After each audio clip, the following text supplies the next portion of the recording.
"Welcome to my kingdom, my new human wife," the alien man said. She jolts awake to find her wrists unbound yet strangely powerless, her pulse hammering against her skin. There's a stifling heat in the air, heavy with unfamiliar scents. Smoke, metal, and something primal that makes her nerves flare in alarm. Shapes glimmer in her peripheral vision. Tall columns of alien architecture, alien guards holding savage-looking weaponry, and everywhere she looks, a shimmering gold that reflects flickers of torchlight. He stands in front of her, silent in those first few moments, and she senses the raw strength rolling off him in waves. His lips quirk into a slow, almost mocking smile, as though savoring the way she tenses in his presence. "Yield," Christopher says, his tone a brutal command that neither invites response nor tolerates disobedience. He doesn't wait for her to gather herself. His voice hits with the force of a battering ram, leaving her off balance. She doesn't move, keeping her gaze fixed on him, silent in a refusal to cower. The echo of his single word sets the tone, a wariness hanging between them that feels like a coiled snake ready to strike. In the space of a breath, she shifts her stance to stand taller, refusing to flinch despite the tangible aura of menace he radiates. Christopher's eyes flicker, with recognition of her defiance, an acknowledgement that she will not be tamed by the weight of a single syllable. Strands of his long golden hair catch the wavering torchlight, the armor on his arms, reflecting subtle patterns etched in alien script. There's a sense of theatricality to his presence, as though every inch of him was designed for conquest.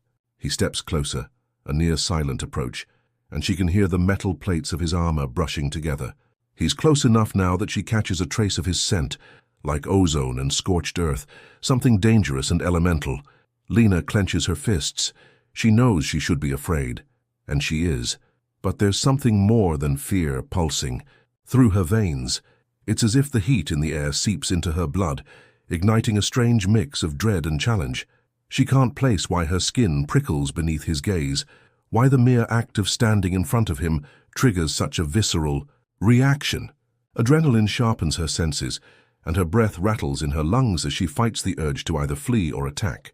"You waste energy in your silence," Christopher remarks, stepping so close their chests might brush if she breathes too deeply. "But speak or stay quiet, it changes nothing. You're here and you belong to me now." The finality in his voice sears through her composure. It's not a question or a threat, it's a statement, unshakable in its certainty.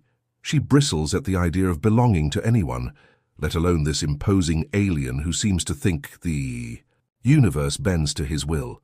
Lena's words slip out before she can reconsider. "I belong to no one," she snaps, her voice cracking through the tension like a live wire. Her posture straightens. She's painfully aware that she's in his domain, that she is surrounded by his guards, and that everything about him speaks of unchallenged authority. But pride has a sharp edge, and in this moment pride is all she has. Christopher's smirk broadens into something predatory. He doesn't reply immediately. Instead, he lifts one hand. She senses he could close it around her throat in an instant, if he wished, and some furious part of her body tenses for the blow. But it doesn't come. He merely rests his hand against the side of her jaw, his palm warm, fingers nearly brushing her hair. The gesture is so unexpectedly gentle compared to the threat in his voice that she shudders with confusion. He leans in as though inspecting her eyes, seeking that spark of defiance like a prized gem he wants to crush or cherish. He speaks quietly, this time, but it resonates more deeply for it. "You will learn," he says, "what it is to stand in my kingdom and deny my claim."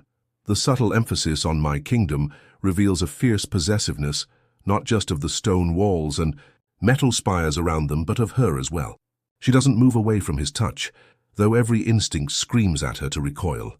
Something about the hush of his voice shackles her limbs more effectively than any physical restraint. Her heart thuds violently. She blinks as his hand falls away, leaving a curious numbness in its wake. She can't decide if the sensation is relief or disappointment. He beckons with a tilt of his head to one of his guards, a tall figure clad in battered armor that seems designed for ritual as much as war. The guard steps forward, brandishing a staff that crackles with energy. Lena tenses, half expecting to be struck, but Christopher raises a hand. "Not here," he orders, his attention shifting to the guard. "Take her inside the citadel. Make sure she is comfortable for now." The guard nods and steps forward. motioning for Lena to follow. She doesn't move at first, her legs uncertain. Every cell in her body wants to resist. Then Christopher fixes her with a cold, pointed look. It's a look that says, "Resist. Me if you dare. But there will be consequences." With her jaw set in defiance, Lena finally allows herself to be guided through the looming gates of this alien fortress. The structure is part temple, part fortress. Corridors of gilded metal and carved stone that hum with latent energy. As they traverse winding halls, she catches glimpses of alien guards patrolling. Some are imposing creatures with near-human features, others have distinctly alien physiologies that make her skin crawl with unfamiliarity. Every face she sees is etched with fear or reverence when Christopher's name is mentioned. It's clear that within these walls, he is law incarnate. Lena's mind races. She has to find a way out. She has to figure out how she ended up here. The last thing she remembers is being on a survey expedition to a newly discovered wormhole. Everything after that is a blur of alarms, swirling lights, and a thunderous crack that seemed to tear space itself, then darkness. There's a chamber that the guard ushers her into. The doors slide open with a hiss, and inside is a space furnished with intricate alien aesthetics. A bed, though to call it a bed is to simplify an elaborate structure of plush fabrics, carved pillars, and a canopy woven with metallic filaments that sparkle like stardust. There's a bathing area where a thin waterfall cascades over glowing rock, steam rising in tendrils. The walls are etched with alien runes telling stories she cannot read. She glances at them, feeling a twinge of curiosity that momentarily eclipses her fear. The guard gestures. "Remain here until summoned," he says, in a voice that sounds human but accentuated, with an odd hiss at the edges of the words. She makes no reply, standing by the threshold. The guard inclines his head as though in warning. Best not to wander. With that he steps out, the doors sliding closed behind him with an eerie finality. She paces the room, scanning for weaknesses or potential escape routes. The walls appear solid, and the single window reveals a panoramic view of a sprawling city under a dusky sky filled with swirling, deep-colored clouds. Alien towers reach toward the heavens, dotted with lights that flicker in patterns she can't interpret. She presses a hand to the glass. It's cold and presumably too thick to break. Her mind reels with questions. Where is she exactly? Some distant planet or dimension? Is there any chance her colleagues are still alive? Hours might pass, or perhaps only minutes. Time seems distorted, her body still shaken by the wormhole transit or abduction or whatever it was that brought her here. She tries the door, of course, and it remains locked. She tries running her hands over the runic inscriptions in the walls, hoping for a hidden mechanism. Nothing budges. With a frustrated sigh, she eyes the bed. She doesn't want to collapse in that bed as if she accepts her captivity. But her exhaustion isn't easily ignored. Her limbs tremble with fatigue and tension. If she's going to find a way out, she needs her wits. She finally relents, perching on the edge of the plush surface as her head throbs with mounting pressure. She's not sure how long she's in that room before the doors sweep open again, revealing Christopher's imposing silhouette. He enters with the fluid stride of someone who never questions his right to be anywhere. The torch-like sconces on the wall flare brighter at his approach, a phenomenon she attributes to some technology, or perhaps a reflection of his own energetic presence. The door slides shut behind him, leaving them alone. She stands immediately, fists clenched at her sides, poised as though prepared for a fight. He looks her over, something reminiscent of amusement playing across his features. "I expected you to have destroyed half the room by now," he remarks, that same softly mocking tone from earlier. "Have you become docile so soon?" Her anger sparks. "Is that how you entertain yourself, kidnapping people and testing how long it takes them to break?"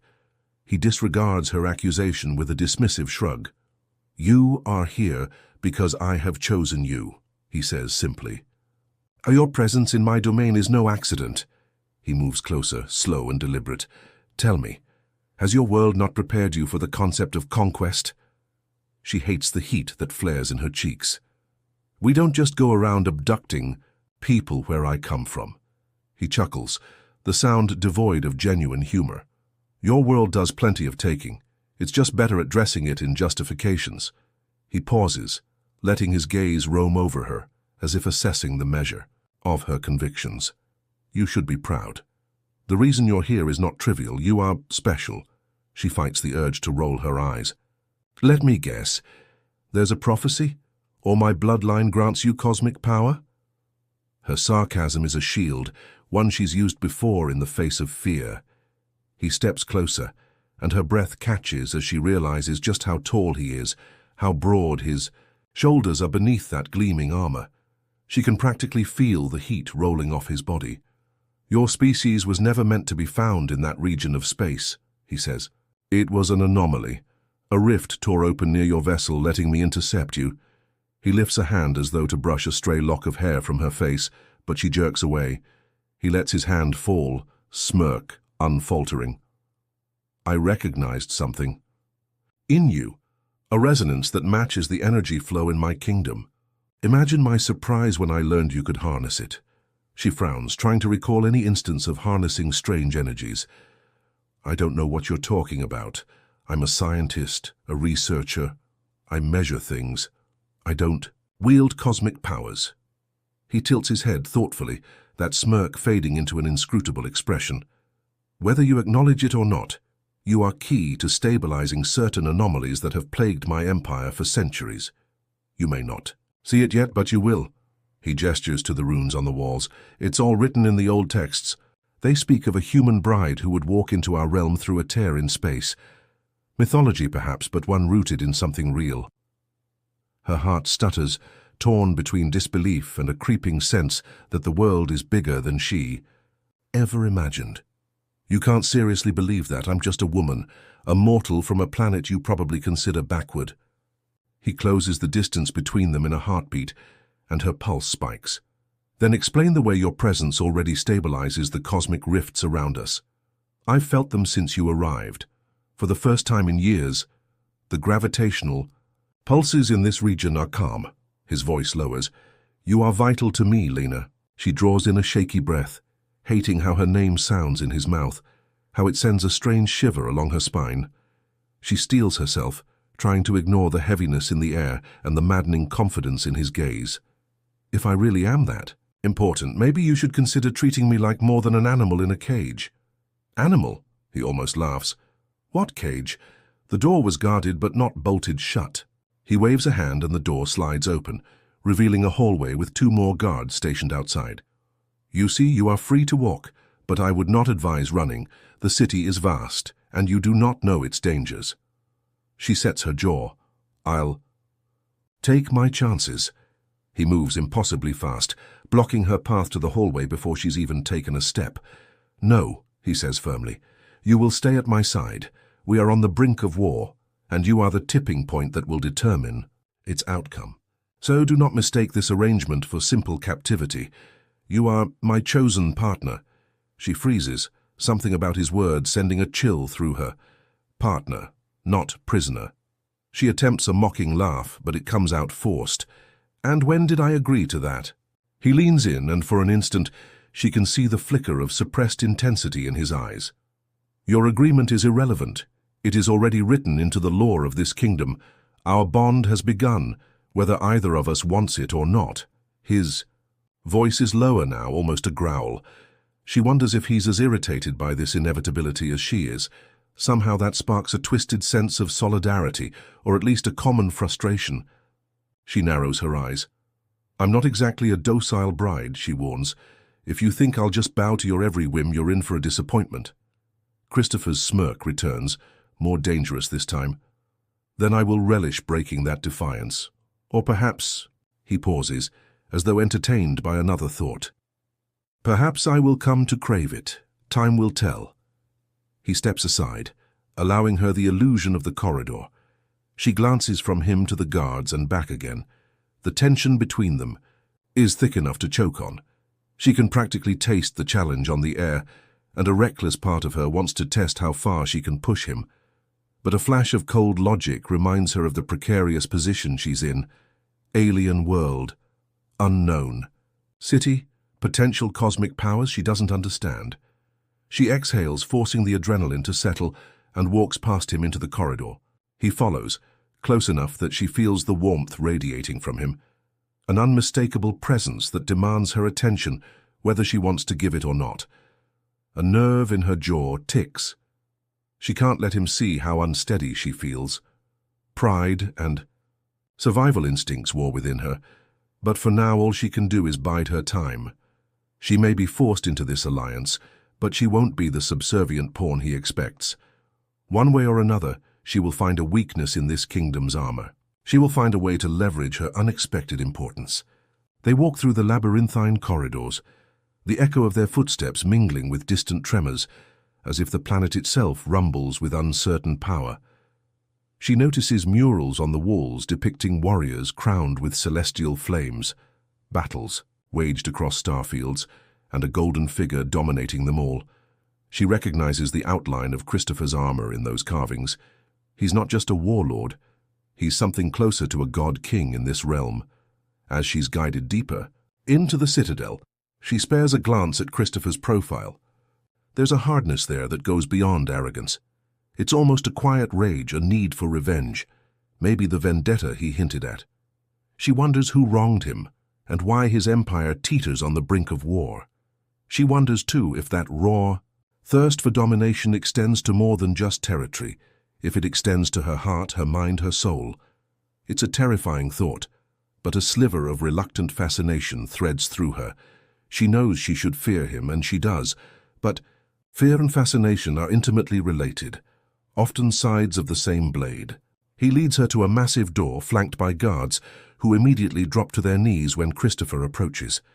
She stiffens at the display, but he barely acknowledges them, raising a hand for the door to open. Inside is what appears to be a war room, tables strewn with maps of star systems, clusters of crystals that project holographic images, and soldiers conferring in hushed, urgent tones. The moment they see Christopher, they snap to attention. Lena feels a dozen sets of eyes flick her way, curiosity and suspicion mingling in their gazes. Christopher steps to the largest table, motioning for her to follow. "The rifts have stabilized," he states, his voice projecting authority. "Report." One of the soldiers, a tall, dark-skinned alien with elongated pupils, salutes. "My lord, the cosmic fractures around the western quadrant show signs of closing. Our readings are consistent with your theory. Your guest is the catalyst." All eyes shift to Lena. She forces herself not to shrink back, her chin lifting in challenge. "So I'm some kind of cosmic band-aid," she mutters under her breath. Christopher overhears, of course, and a half-smile curves his lips. "More than that," he replies. "You may be our salvation." A soldier dares to speak up, voice tinged with confusion. "But, my lord, she's human." Christopher's gaze darkens, a detail that matters little to the laws of creation. Themselves, apparently. His eyes flick to Lena in a way that sends a shiver down her spine. She will be given every protection. Lena crosses her arms. "I don't recall asking for your protection." His lips tighten. "Yet you'll have it." He presses a palm to the table, and a shimmering holographic display flares to life above it, swirling cosmic anomalies that look like tears in space. Lena's eyes widen at the sight. The rifts look dangerous, roiling with energy that threatens to implode or explode, she's not sure which. "We've been battling these tears for years. They form unpredictably, swallowing fleets and destabilizing our planet's orbit. Our scientists believe we are nearing a terminal phase. If these rifts expand much further, our kingdom is doomed." She feels a chill at the gravity of his words. She may not like him, but the destruction of an entire kingdom, an entire world, that hits a universal chord. "So what do I do?" she asks, her voice quieter than before. His gaze warms a fraction, though it's still undercut by that predatory edge. "You learn to harness what you are, you become my ally, or by tradition my wife."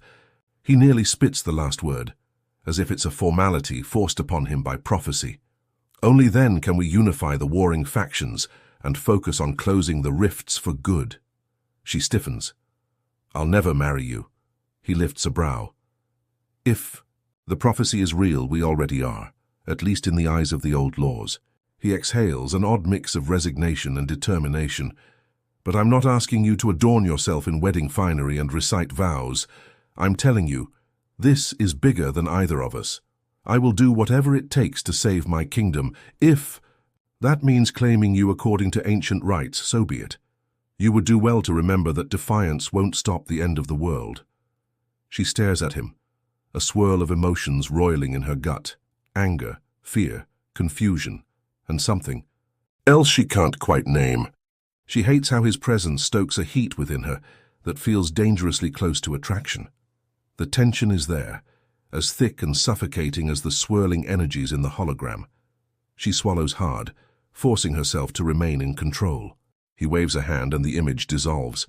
We have a demonstration soon, he announces to the room, to prove to the people that the rifts can be controlled and that this union is real. Prepare for an unveiling ceremony. We need them to see her significance. She can practically feel the ripple of excitement and apprehension among the soldiers. Great. Not only is she stuck here, but she's about to be paraded around as some kind of savior bride. Fury and helplessness gnaw at her. Her voice drops to a deadly whisper. I'm not a prop in your political theater. He leans in so only she can hear him. You are whatever I need you to be, he murmurs in that dangerously soft voice. And if you are smart, you'll make the best of it. For you, for me, for everyone in this kingdom who'd rather not watch their world collapse. She opens her mouth to snap back, but the conversation is cut short by an abrupt alarm, a shrill, grinding sound that raises every soldier's hackles. Christopher straightens. All business. They're here, he growls, scanning the room. Intruders. From the Eastern faction. Guards escort her to safety. I will deal with this threat. He strides out of the war room like a thunderstorm given form, leaving Lena in the midst of anxious soldiers who look at her with a mixture of reverence and wariness. She's about to protest. She doesn't need to be shoved aside, but the guards are already on her, one gripping her arm, another flanking her with that crackling staff. She curses under her breath, letting them steer her away. Her mind spins with the chaos of it all, this forced partnership, the cosmic anomalies, the empire on the verge of collapse. And Christopher, whose every move radiates lethal authority, whose every word makes her skin prickle with equal parts fury and reluctant intrigue. The irony is not lost on her. She might be the key to saving a world she never asked to be part of, bound to a man who sees her as both salvation and possession.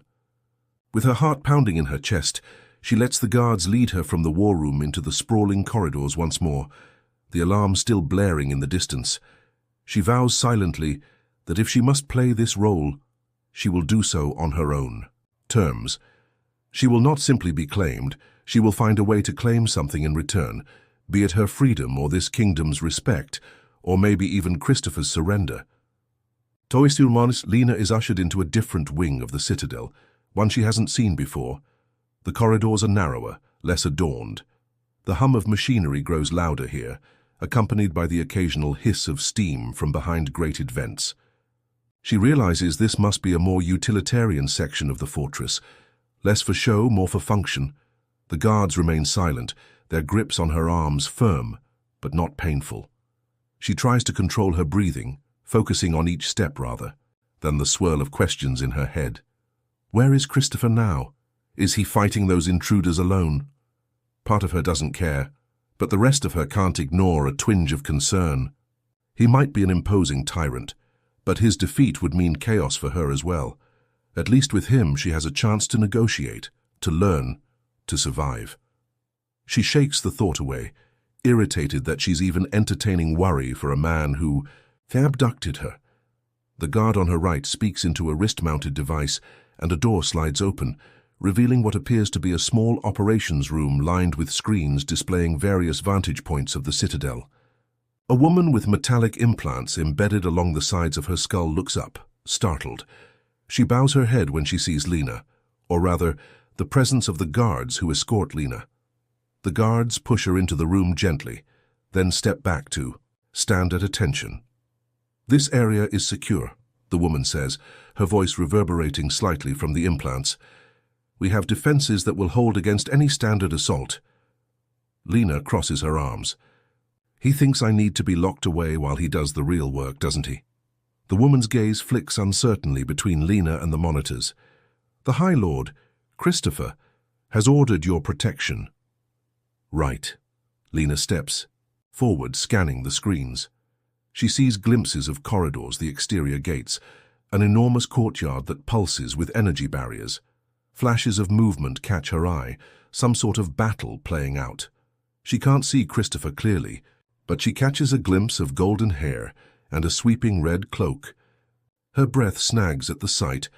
There's a wild thrill to watching him in action, though she'd never admit it.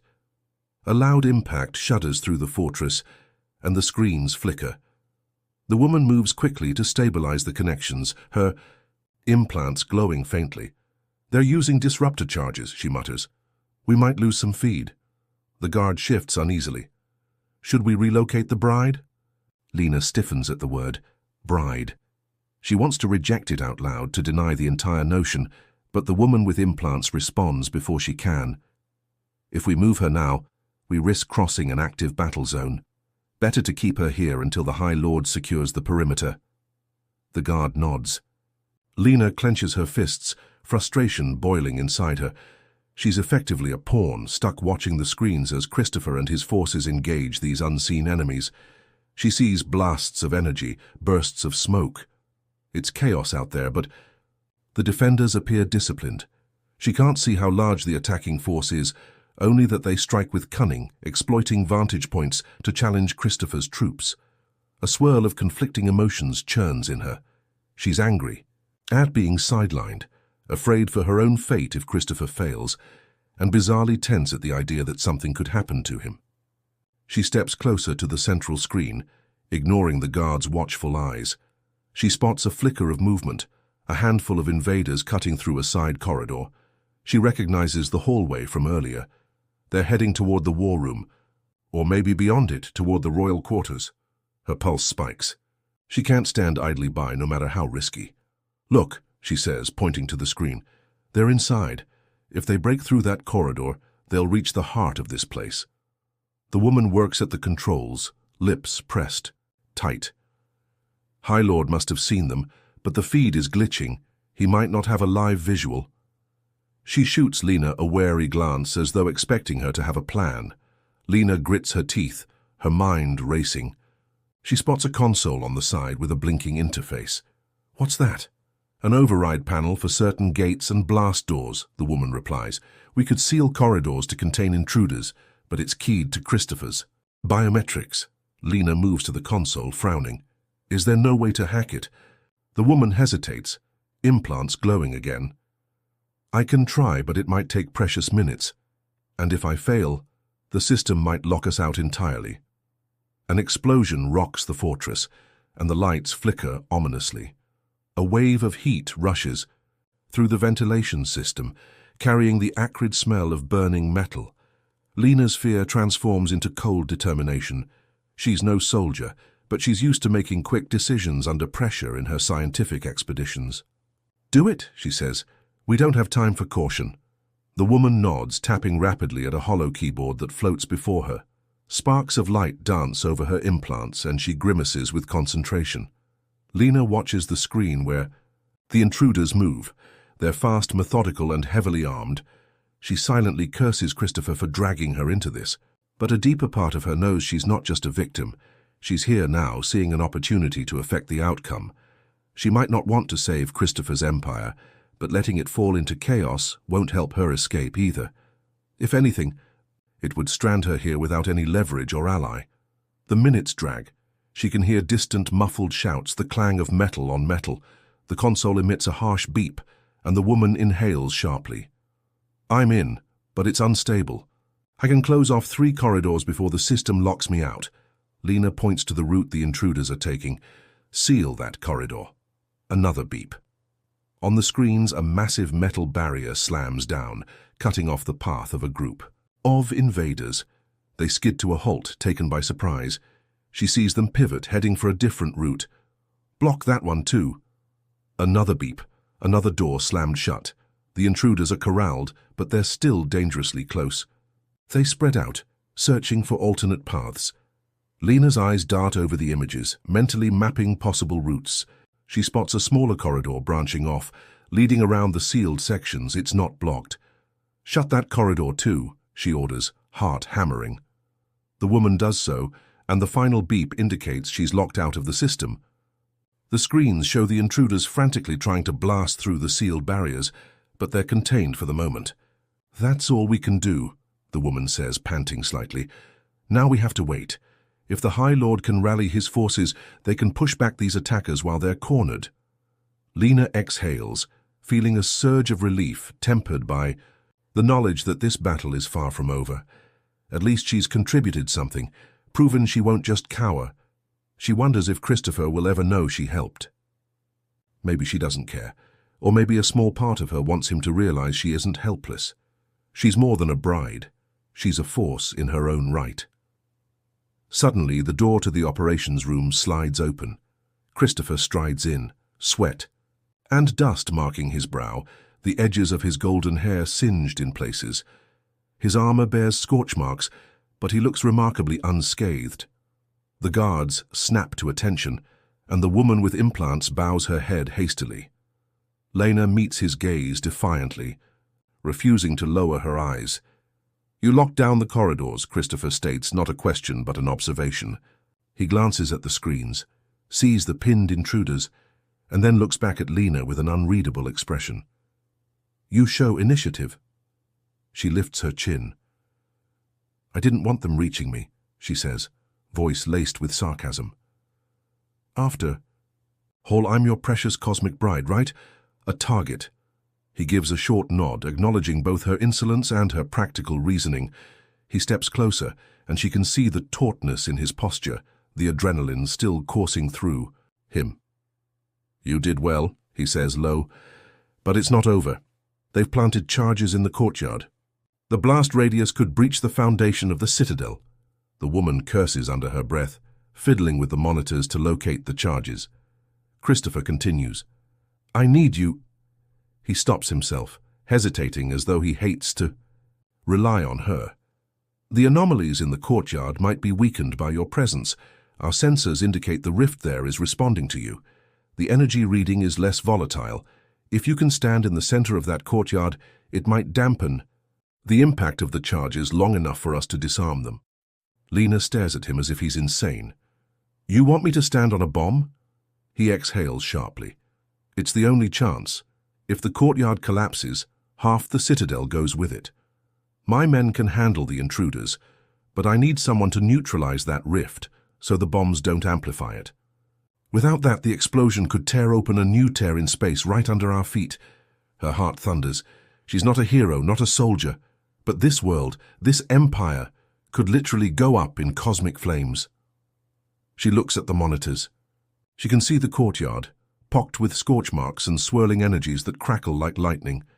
The rift is barely visible as a shimmering distortion in the air. "And how exactly do I do that?" she mutters. Christopher's gaze holds hers, intense. "You've already done it without trying, by existing. If you focus, if you stand there, we believe the rift will stabilize around you, giving my men time to disarm the charges." She hesitates, fear clogging her throat. She's about to argue that she's no miracle worker. But then she pictures the devastation if the rift blows. She pictures the possibility of never finding a way home. If this entire structure collapses into cosmic chaos, she presses her trembling lips together, nods once and fists her hands. "Fine," she says, "but this had better work." Christopher's shoulders visibly relax, if only for a split second. He gestures for her to follow him. The guards move to protest, but Christopher silences them with a sharp glance. "None of you can do what she can," he says curtly. "Keep us covered." They hurry through the hallways, descending multiple flights of steps while the alarms continue to wail. The smell of scorched metal and smoke grows thicker, stinging Lena's eyes. She can hear distant battle cries, the hum of that advanced weaponry discharging. When they reach a set of massive doors that presumably lead to the courtyard, Christopher halts. He turns to her, voice taut with urgency. "Stay behind me until we reach the center. Then do whatever you did earlier to keep the rift at bay. Focus on controlling your fear." She nods, though her heart threatens to pound right out of her chest. Part of her wonders if he's concerned for her safety beyond her utility to him. She doesn't have time to dwell on it. He pushes open the doors and they emerge into chaos. The courtyard is a battlefield. Corpses, some alien, some monstrous, litter the stones. Energy barriers flicker overhead, struggling to contain the swirling cosmic anomaly. Pillars of carved stone crack under the stress, sending debris raining down. Christopher barks orders to his soldiers, who scramble to form a protective ring around them. She sees lumps of metal that must be the bombs, planted around the perimeter. Their blinking red lights reflect on the polished stone, a grim countdown to oblivion. Her breath shortens at the sight of the swirling rift near the center of the courtyard. It's like looking at a tear in reality, a hole in the very fabric of space that roils with thunderous energy. Even from a distance, she feels its pull, tugging at her awareness, making her head spin. Christopher's hand clamps around her wrist, guiding her forward. She can sense the tremor in his grip, not of fear, but of raw intensity. Adrenaline surges. Through them both. Blaster fire cuts across their path, sparks flying as it strikes the ground. Christopher shields her with his body, returning fire with a conjured bolt of golden energy from a gauntlet on his arm. She had no idea he wielded such technology. Or is it something else? Something organic to him? There's no time to wonder. They push through the chaos, stepping over rubble until they reach a patch of ground near the rift. Her skin prickles, hairs standing on end, as the swirling tear emits a deep, resonant hum. Christopher pivots to face her, lowering his voice so only she can hear. Stay still, he instructs. Focus on controlling your breathing. Think of yourself as an anchor, connecting this space to stability. My men will disarm the bombs. You just hold the rift in check. She wants to demand specifics, to lash out at the impossibility of his orders. But the panic in her chest is overshadowed by the knowledge that there is no alternative. She locks eyes with him for a breathless second, seeing something akin to genuine concern behind that commanding veneer. Then she nods. She steps forward into the roiling energy, feeling her heartbeat sync with the thunderous pulse of the anomaly. Her vision blurs for an instant. It's as if she's standing at the edge of a cosmic cliff, the void beckoning just inches away. Her mind swirls with terror, but she fights to steady herself. She thinks of everything that grounds her. Her name, her memories of Earth, the people she left behind, her defiance of Christopher's attempts at ownership. She belongs to no one, but right now she needs to harness whatever force within her is resonating with this cosmic madness. She closes her eyes, breathes deeply, and visualizes the swirling tear as a wild storm that can be calmed. It resists, clashing against her psyche with violent force. She teeters, nearly toppling backward as if physically struck. But Christopher is there, a supporting arm around her waist. Their proximity sends a jolt through her, anger, gratitude, and a spike of awareness that she doesn't want to name. She refocuses on the rift. Strangely, with Christopher's touch, the swirling chaos becomes a fraction clearer, a fraction more manageable. She pictures it steadying, aligning, funneling into a tight nexus of calm instead of a gaping wound. Sweat beads on her brow and the air crackles with tension. She hears shouts and muffled explosions, but she keeps her focus. Slowly, the edges of the distortion seem to shimmer in a more stable pattern. The swirling energy calms, retreating inward. A wave of dizziness washes over her, and she nearly collapses, but Christopher's grip tightens, keeping her upright. A triumphant roar echoes around the courtyard as his men begin deactivating the bombs.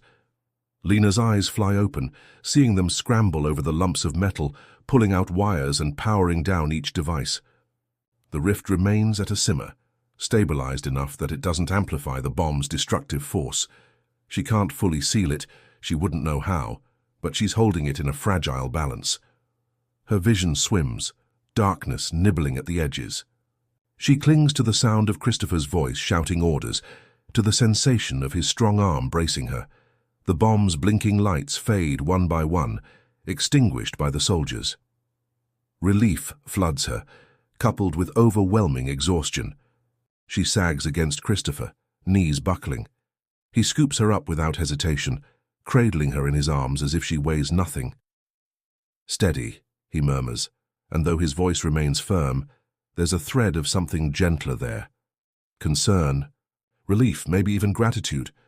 The courtyard erupts in more fighting as the final pockets of intruders are pushed back, but the worst of the danger is over. She has done her part. She's proven she can stand at the epicenter of chaos and not break. She tries to speak, to say something snarky or defiant, but she's too drained. Spots dance across her vision. Her body feels simultaneously too heavy and too light. She senses Christopher carrying her across the courtyard, possibly heading back inside. The world tilts, and the last thing she feels before blackness claims her is the steady thud of his heartbeat against her cheek. She comes to in a dimly lit chamber that she doesn't recognize. Gone is the plush bedchamber from before. This space is smaller, more private, and the walls are lined with shelves holding vials and instruments. An infirmary, perhaps. She stirs, groaning softly at the ache in her muscles, the dryness in her throat. As her eyes adjust, she sees Christopher leaning against the wall, arms crossed over his chest, gaze fixed on her. The steady beep of an alien medical device underscores the otherwise silent room. She pushes herself up, ignoring how her limbs protest. A million questions fight for primacy in her head, but she settles on, did it work? He unfolds his arms, stepping closer. Yes. The bombs were neutralized. The rift was contained. He pauses. You saved many lives. She scoffs, still light-headed, her voice thick. I saved your citadel, probably only because I need you alive to get me home. He studies her for a beat, that signature half-smirk pulling at his lips. Perhaps, or perhaps you simply couldn't watch innocents die. His tone softens just a fraction. You're a contradiction, Lena. Fierce, yet not cruel. She glares. Don't pretend to know me. But her anger is diluted by weariness. She looks around, noticing the faint hum of a healing device near her bed. A gentle warmth emanates from it, soothing her ragged nerves. How long was I out? A few hours, he replies. The assault has been quelled. We lost soldiers, but the citadel stands. She exhales, her mind a swirl of relief and fatigue. So, what now? He takes another step, close enough that she can feel the heat of his body. The memory of his arm around her waist flashes through her mind, unbidden, stirring something traitorous inside her. Now we deal with the aftermath. We cannot let the Eastern faction regroup, or they'll strike again, and we must prepare for the unveiling ceremony. Word of your presence will spread. My people need to see you, to believe in the prophecy's fulfillment. She shakes her head, hating how the room tilts slightly at the motion. I don't remember agreeing to be part of some grand unveiling. I just helped you stop a catastrophic explosion. His hand lifts as if to brush a strand of hair from her face, but he stops himself, lowering it instead. You're exhausted. Rest for a while, we will talk details later. She almost snorts at the notion of rest. She doubts she'll ever sleep soundly in this place, a captive alley bride in an alien fortress. But her body betrays her, yearning for more recovery time. She sags back against the pillows, eyes drifting half shut. A swirl of conflicting emotions war within her, fear, resentment, a grudging sense of accomplishment, and an undercurrent of undeniable tension whenever Christopher is near. He turns to leave, his armor clinking softly with each step. As the door slides open, she musters enough energy to call after him. Christopher. He pauses, glancing over his shoulder. She debates for a moment, considering letting him leave without another word. But something compels her to speak. I'm not giving you my submission, she says, voice firm despite her drained state. Don't forget that. He looks at her, and in the low light, his face seems carved from stone. But there's a flicker in his eyes, something almost like respect. I wouldn't want it given freely, he replies, his voice surprisingly quiet. It's not in your nature. With that, he steps out, the door closing behind him. She lies there, staring at the ceiling, heart still pounding. The memory of his touch and his presence lingers. She might despise the circumstances, but a part of her can't deny the electricity crackling between them, a tension she both loathes and is drawn to. Still, she's too drained to untangle those emotions now. As she drifts into a restless sleep, her last conscious thought is that for all her talk of defiance, She's already entangled in his world, whether she wants to be or not. The moment her eyes flutter, open again, she's acutely aware of a dull ache thrumming through her bones. She forces herself to sit up, pushing aside the thin sheet. The healing device's warmth has faded, suggesting its cycle is done. Her head feels clearer, though her heart picks up speed as she recalls everything that happened.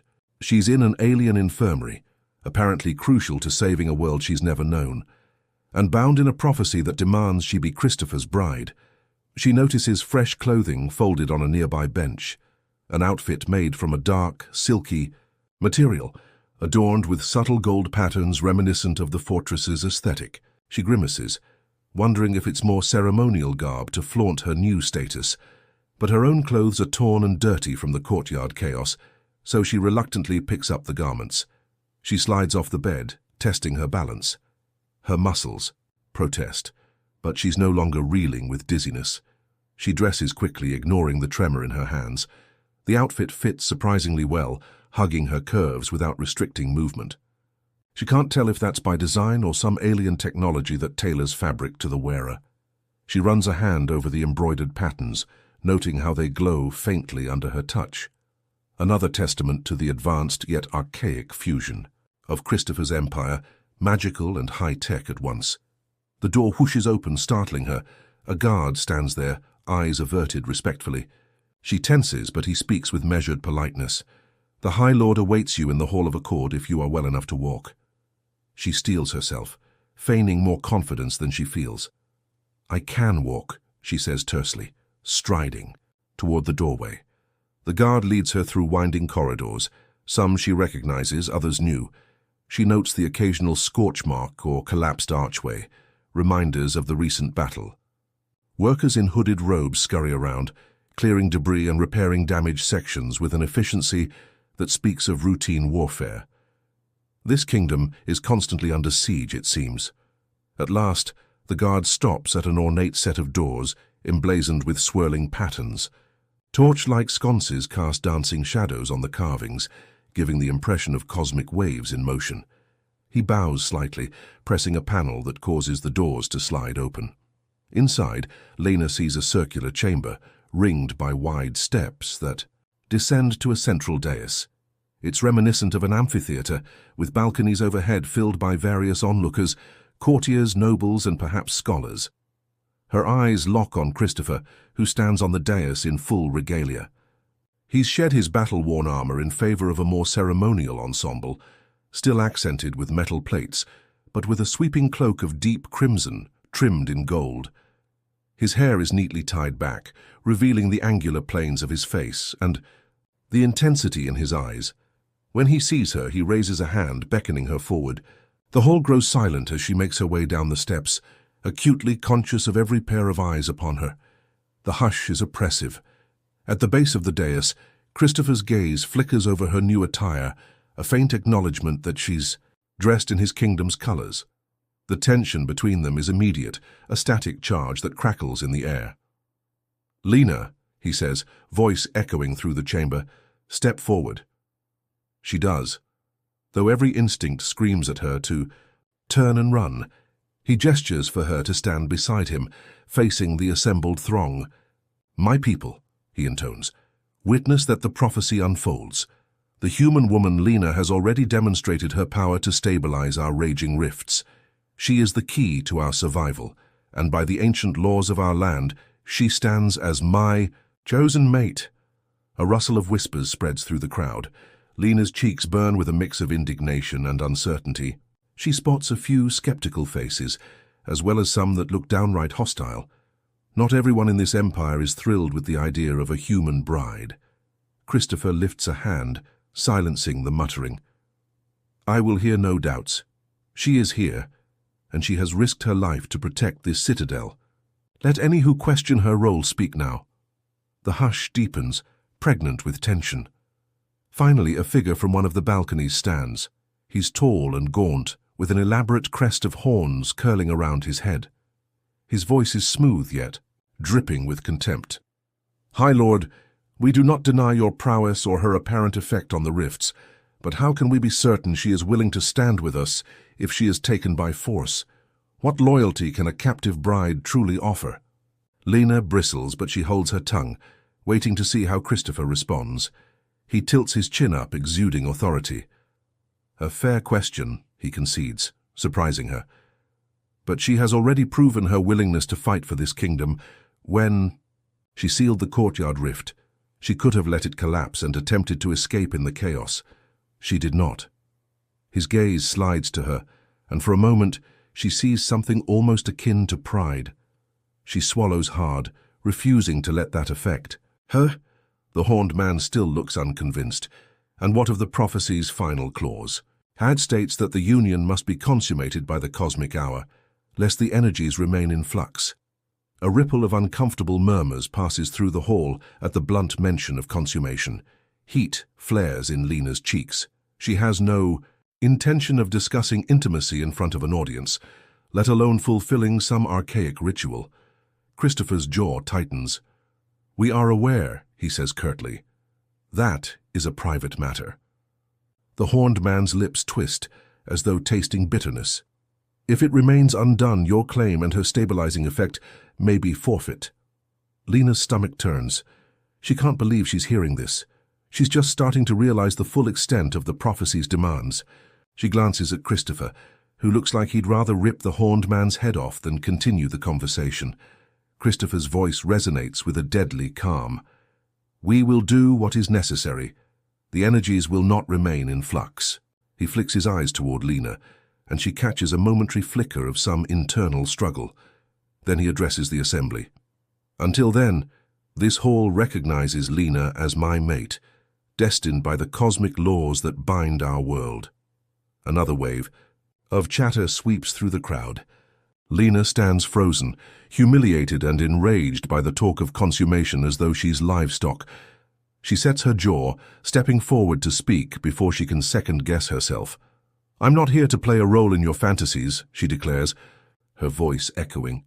"I'm here because I have no choice for now, but don't mistake my presence for submission." A ripple of shock goes through the spectators. Christopher arches a brow, clearly not expecting such a public outburst. But he doesn't reprimand her. Instead, he smirks, addressing the crowd. "You see, she has spirit. I would not have chosen a weak bride. She wants to slap him. But more than that, she wants to find a way to end this spectacle." The horned man opens his mouth to retort, but Christopher's gaze shifts his way with such lethal intensity that the man sits down without another word. The tension thickens to a stifling degree. Finally, Christopher raises his arms in a gesture of dismissal, and the murmuring crowd begins to disperse. Lena turns on her heel, stepping off the dais as the lingering watchers part to let her through. She can sense them sizing her up, uncertain whether to be in awe or scornful. She heads for the exit, the guard from before trailing behind. Before she reaches the doors, Christopher's voice rings out behind her, steady and controlled. "Lena, wait." She halts, exhaling hard. She can't bring herself to face him in this hall with so many prying eyes. "I need space," she mutters, refusing to turn around. "Or I swear I'm going to do something we both regret." His tone lowers. "Then take it, but stay within the citadel walls. The city is still hostile in places." She doesn't reply, pushing the doors open and stepping into the corridor. The guard shifts uncertainly, apparently unsure whether to follow. She fixes him with a glare. "Leave me alone, or do I have to fight you too?" He gives a small bow, backing off, possibly at Christopher's unspoken command. Lena makes her way through the labyrinth of hallways, ignoring curious stares, until she finds a small secluded alcove with a narrow window looking out over the city. She pauses there, trying to calm her racing heart. The cityscape sprawls below, bathed in the glow of strange phosphorescent orbs that float like lanterns. In the distance, she sees faint arcs of cosmic distortion flickering against the sky. She leans her forehead against the cool metal wall, trying to sort through her emotions. Defiance, anger, a pang of betrayal toward the universe for throwing her into this role. And beneath it all, an inexplicable tension when she thinks of Christopher, an undercurrent that's not purely hatred. She loathes that truth, but she can't deny it. The memory of his arm around her waist in the courtyard, his body shielding hers from blaster fire, is burned into her mind. A sudden swirl of air behind her makes her spin. She expects a guard, but it's Christopher himself, standing just within the alcove, arms at his sides. She tenses. "You don't understand the concept of space, do you?" He steps closer, careful not to trap her against the wall, but near enough that his presence dominates the confined area. "I gave you a moment. Now I need to speak. With you privately. It's about what was said in the hall." Her pulse quickens. She grits her teeth. "If you're going to talk about that consummation nonsense, I don't like it either," he interrupts, voice low. "But this world believes in the old ways. And the old ways demand that our bond be sealed in every sense, or the prophecy is void. If that happens, the factions will descend into chaos again." She shakes her head, a flush of anger and embarrassment coloring her cheeks. "So you expect me to just—" "I expect you to do nothing you don't want," he says curtly, surprising her. "But know that we have a deadline. The cosmic hour approaches, some alignment of celestial forces that coincide with the prophecy. If, by then, we have not bound ourselves completely, the stabilizing effect might fail." He lifts a hand as if to touch her shoulder, but stops halfway. "I will not force you into my bed. I'd rather have you come willingly. But if you refuse, the consequences will be dire, for the kingdom, and likely for you." She swallows, torn between fury and an unwelcome wave of sympathy for the predicament they both face. "So it's not about you wanting me," she says, voice quavering slightly with sarcasm. "It's about saving your empire." A flicker of something crosses his expression. Indignation, maybe. "You think I don't want you?" He lets the rhetorical question hang. "Don't be naive. I'm still a man with desires, but that's not the point. This is bigger than either of us." Her heart pounds in her ears. She hates that she's reacting to his words, that a small part of her is intrigued by the idea that he wants her. She fights to keep her composure. "Then maybe you should find another woman, someone who's willing." A faint snarl touches his lips. "I'm bound to you and no one else. That's what the rift recognized when it responded to your presence. I can't simply choose another. Our fates are entwined now." She exhales shakily, meeting his intense gaze. The air between them feels electric, charged with animosity and an undercurrent of reluctant attraction. She wants to scream, to run, but part of her is morbidly fascinated. "You keep talking about fate. I don't believe in it." He arches a brow. "Then believe in survival, and believe in what you feel when you stand close to me." She stiffens, opening her mouth to deny it, but she can't. The tension is undeniable, a pull at her core that both terrifies and thrills her. "Maybe I just hate you so much I want to hit you," she grinds out, fists trembling at her sides. Christopher's lips curve into that maddening smirk. "Hate and desire can run close together. I sense your anger, your fear, and something else. It's natural. You are unused to a man who won't bow to your arguments." She bristles. "You think I'm turned on by your arrogance? You have no idea who I am or what I've dealt with back home." He steps so close that she has to tilt her chin up to maintain eye contact. She refuses to look away. "True," he allows, voice dropping, "but I know what I see in your eyes. Challenge. You want to break me as much as I want to break you. It's the nature of how we clash." Her breath hitches, her pulse roaring. She wonders if she should shove him away or slam her mouth onto his in a fury-laced kiss. Either impulse feels insane, so she does nothing, her body rigid with tension. She can almost hear the blood rushing in her ears, feel the heat radiating from him. Her heart beats a frantic tattoo in her chest, and she hates how part of her wants to melt against his solid frame. He raises a hand, pressing his palm against the wall beside her head, as though caging her without actually touching her. The intensity of the moment is overwhelming. "Soon we'll face the cosmic hour," he murmurs, "and you will have to choose. I won't let my empire fall because of your pride, but I also want your consent." She stares at him, torn between fury and a twisted sense of respect for his honesty. "I'm not sure I can ever consent to this," she admits in a harsh whisper, "but I won't watch a world burn if I can help it." She hates how vulnerable she sounds, yet relief flickers in his eyes, relief that she's not outright refusing. He lowers his arm, stepping back. The tension remains, thick as a thundercloud. "We'll discuss it further in private," he says, voice taut. "For now, you should prepare yourself for another demonstration soon. The people need to see what you can do, and the Eastern faction will look for any weakness to exploit." She nods, exhaling shakily, trying to gather her composure. She already feels off balance, emotionally exhausted and raw. He offers his arm, a courteous gesture that seems oddly out of place. She glares at it for a moment, then finally loops her arm through his, if only to maintain appearances as they leave the alcove and re-enter the corridors thrumming with soldiers, courtiers, and watchers. She suspects rumors are already swirling about them, the savage bride, the cosmic key, and the unstoppable warlord. Her mind churns. Even if this bond is forced, the stakes are too high to ignore.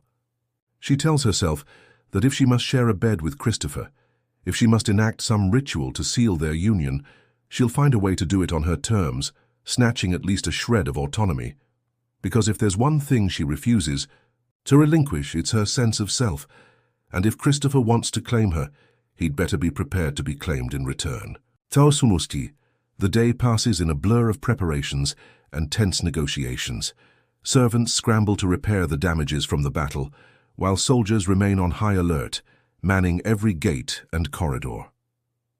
Lena drifts through the citadel, shadowed by guards forcibly introduced to various counselors and generals, who stare at her with either awe or suspicion.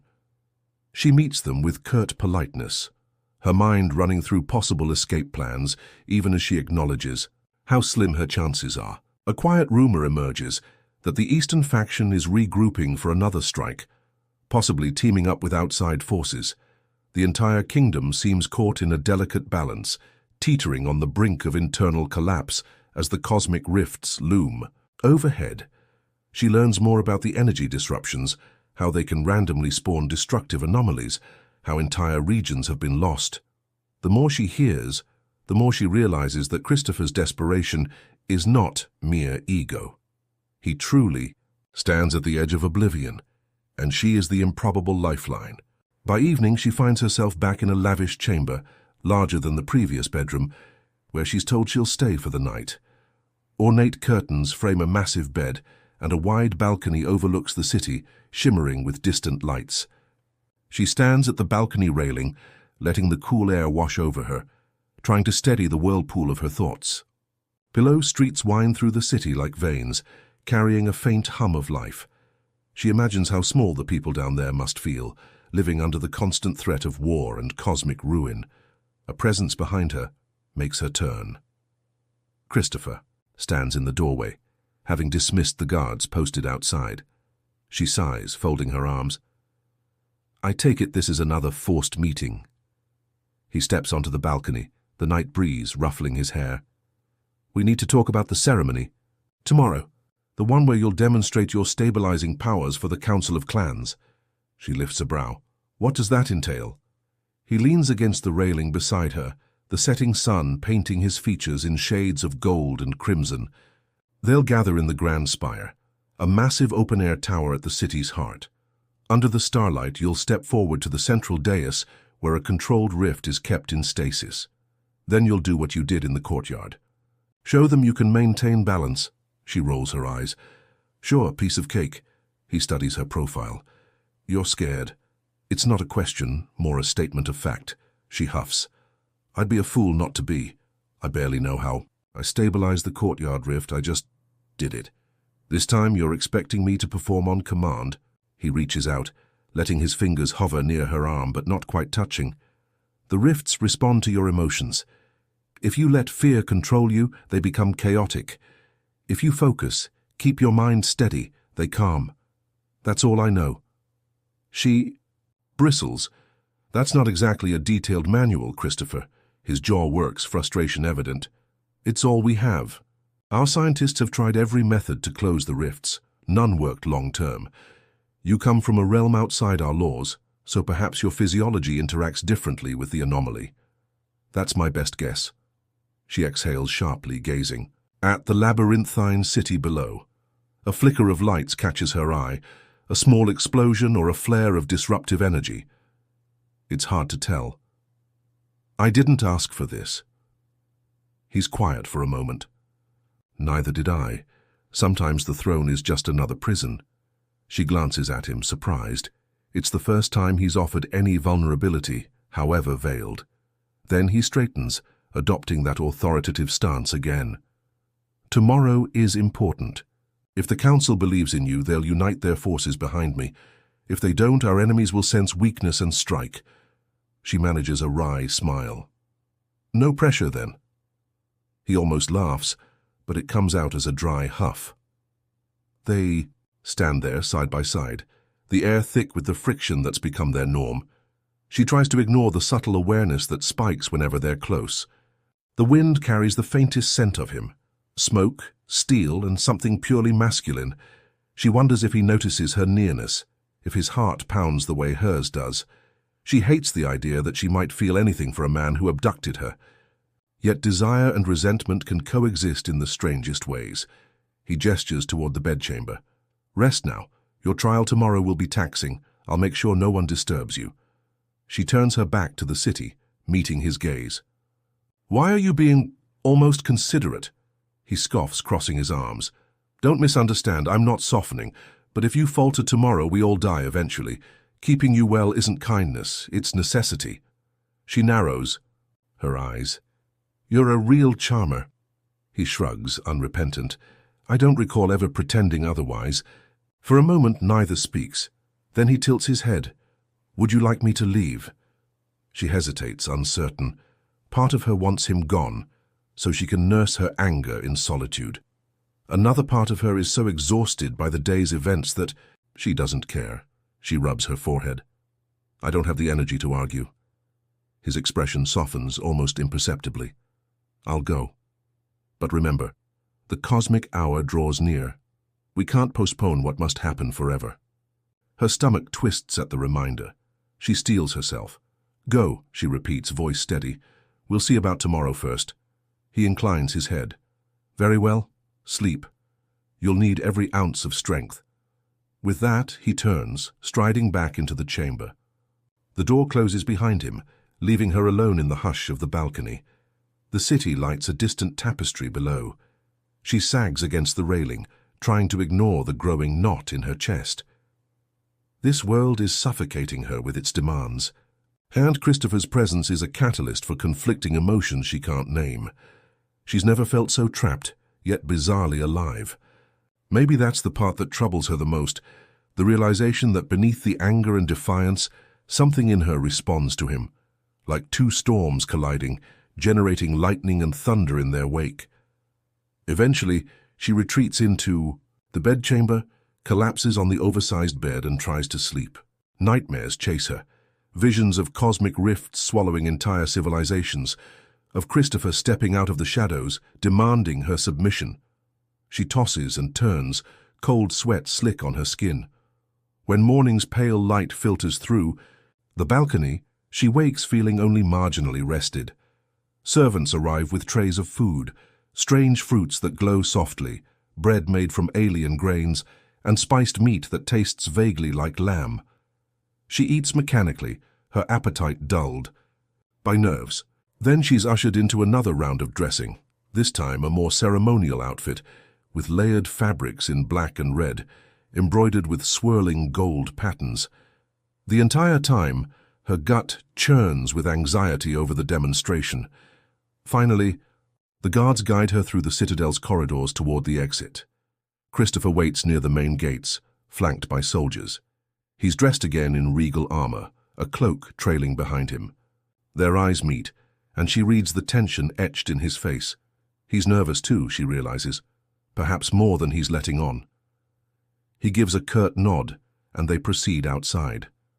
The city streets are lined with spectators as they pass. Some bow, others stare with open curiosity. She notices a small child peeking around a corner with wide eyes, clearly mystified by the presence of a human. The procession moves swiftly, climbing a grand staircase spiraling around a towering spire. Lena's breathing grows labored from the climb, her senses assaulted by 1,000 new sights and sounds. Alien architecture, strange music drifting from hidden courtyards, the hum of war machines on vigilant patrol. At last they reach the summit, a wide circular platform open to the sky. A ring of columns encloses the space, each etched with runic designs. Above, the sky churns with cosmic turbulence, flickers of color and light that hint at the unstable energies swirling in this region. In the center of the platform stands a group of robed figures, chanting softly around a contained rift, smaller than the courtyard one, but no less mesmerizing. It pulses with a faint purplish glow, sending ripples through the air like heat waves. A hush falls over the crowd as Christopher and Lena approach the dais.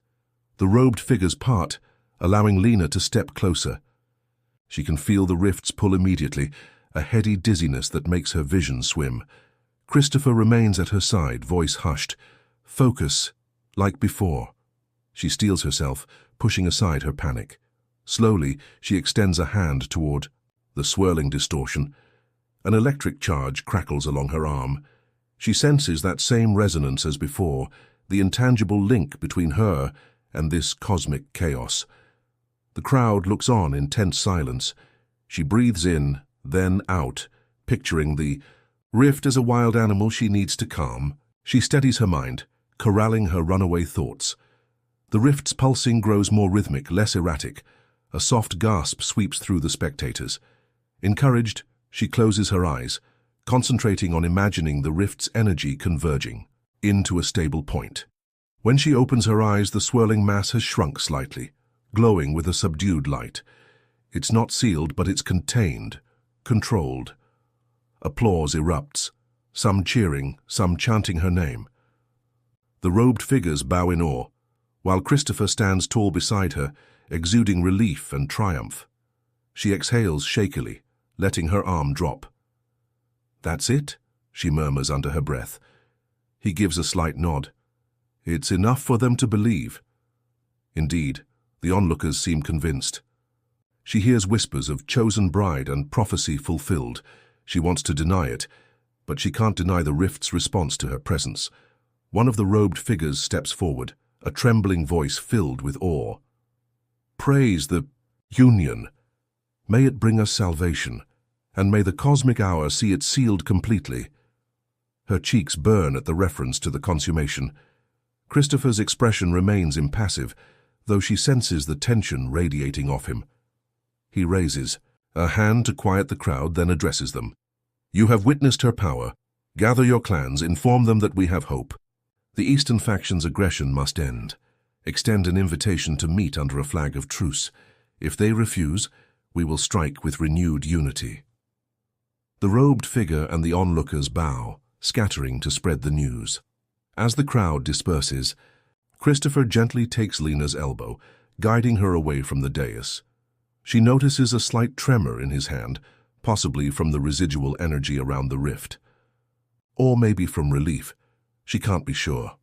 When they reach a quieter section of the platform, he turns to her, voice subdued. "You did well."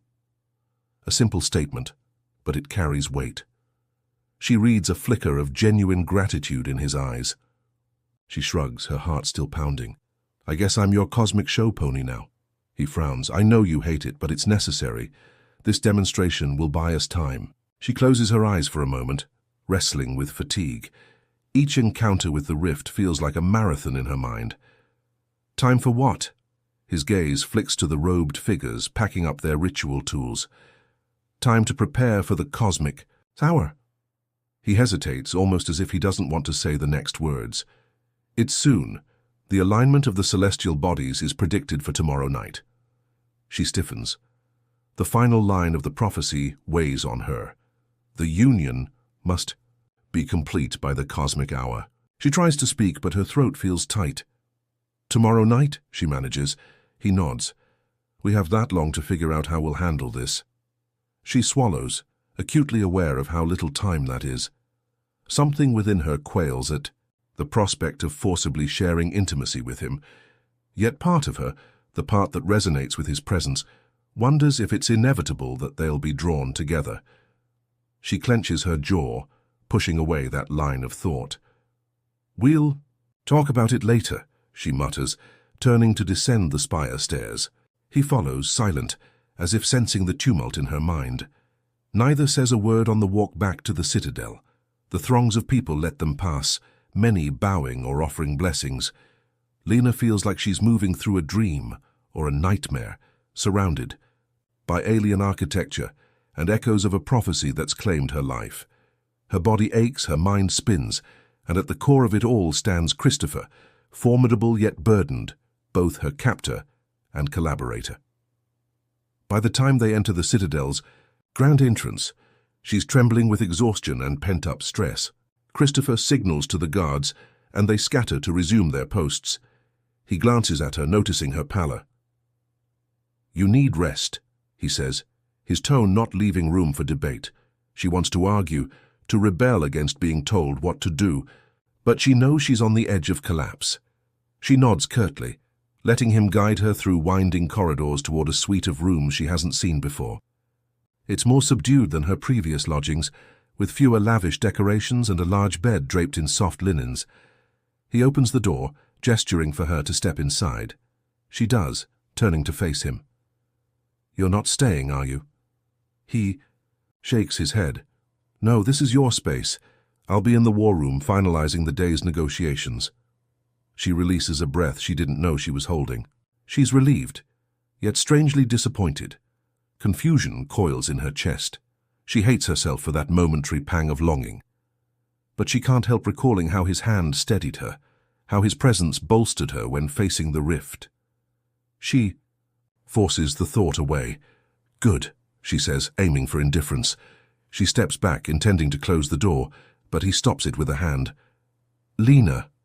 His voice is quiet, but it snags her attention. She meets his gaze, and there's a solemn intensity there. "Tomorrow we make a choice, both of us." Her heart stutters. She nods, unable to form words. He releases the door, stepping back. It slides shut, leaving her alone. She turns, pressing her forehead against the cool metal panel, chest tight. She knows what he means by that choice. Either they fulfill the prophecy or risk the entire kingdom's wrath, and possibly cosmic annihilation. She can't see a third option. Despite her defiance, she's part of something bigger now, something unstoppable. She slumps onto the bed, burying her face in her hands as the weight of tomorrow looms. A spark of dread ignites in her stomach, mirrored by an undercurrent of anticipation she can't fully suppress. Geisterin, she doesn't recall falling asleep, but she must have drifted off because she awakens to the faint sounds of night creatures chirping beyond the window. The room is dark, lit only by the glow of a single wall sconce. Her heart still feels heavy, the day's events replaying in her mind. She rises, crosses the room, and peers out the window at the alien sky. Swirls of cosmic light ripple among the stars, a reminder that this planet sits on the edge of a cosmic anomaly. Her thoughts keep circling back to Christopher, his contradictions, his fierce loyalty to his people, the inexorable tension between them. She presses a hand to the window, recalling the small glimmer of concern he showed in the courtyard. How he carried her when she nearly collapsed. She also remembers his arrogance, his assumption that she'd bend to his will. She's torn between wanting to defy him at every turn and the confusing ache that surfaces whenever he looks at her with that intense, unreadable gaze. Tomorrow. The cosmic hour. The prophecy. She trembles, torn between dread and something she can't name. She might loathe the idea of giving in, but does she truly want to watch this world descend into chaos? And if she's being brutally honest with herself, is it purely reluctance that makes her body tense at the thought of being with him? Or is there also an undercurrent of unwilling desire? She hates that her mind even contemplates that angle. But she can't deny the raw physical reaction that spikes whenever he's near. A quiet knock startles her. She turns, bracing herself. If it's Christopher, she doesn't know what she'll do. But when the door slides open, it's a servant, a young woman with large violet eyes and pale skin. She bows her head. "My lady, the High Lord requests your presence in the war room." Lena's heart leaps, but she keeps her expression neutral. "Did he say why?" The servant shakes her head. Only that it is urgent. Please follow me. Resisting the urge to sigh, Lena steels herself, stepping into the hallway. At this hour, the Citadel's corridors are dimly lit, hushed. The occasional guard salutes as she passes, and she wonders how many of them truly believe in this prophecy. After what feels like a long walk through the maze of passages, they arrive at the war room doors. They open with a groan of metal, revealing Christopher standing at the central table, eyes scanning holographic maps. He looks up as she enters, dismissing the small cadre of officers with a quick wave. They bow and exit, leaving the two of them alone in the cavernous room. The door closes behind her with a soft hiss. She crosses her arms, staying near the entrance. "It's late," she says pointedly. "This had better be important." He sets aside the holographic projector, stepping around the table. She notices the lines of fatigue bracketing his mouth. It is. The Eastern faction has responded to our truce offer with aggression. Her heart sinks. They're attacking again. He exhales. Worse. They've threatened to unleash a weapon they've developed using the Rift's energy, a device that could tear open a new tear in space at the heart of our city. They demand we surrender, or watch everything burn. She stares, horrified. So the demonstration didn't scare them off? Apparently not. Or maybe it emboldened them. They want to break our spirit before we can unify under you. They're planning an assault at dawn, time to sabotage the cosmic hour. His jaw tightens. We have few options. Our forces are still recovering. They hold the advantage if they strike so soon. She rubs her temples, feeling a headache forming. What do you need from me? He hesitates, then meets her eyes. We can't wait for tomorrow night's official alignment to seal our bond. We need the kingdom's strength now, and that means performing the final rite before dawn. His gaze flickers with tension. I know it's rushed, but our defenses won't hold if the Eastern faction believes we're still in limbo.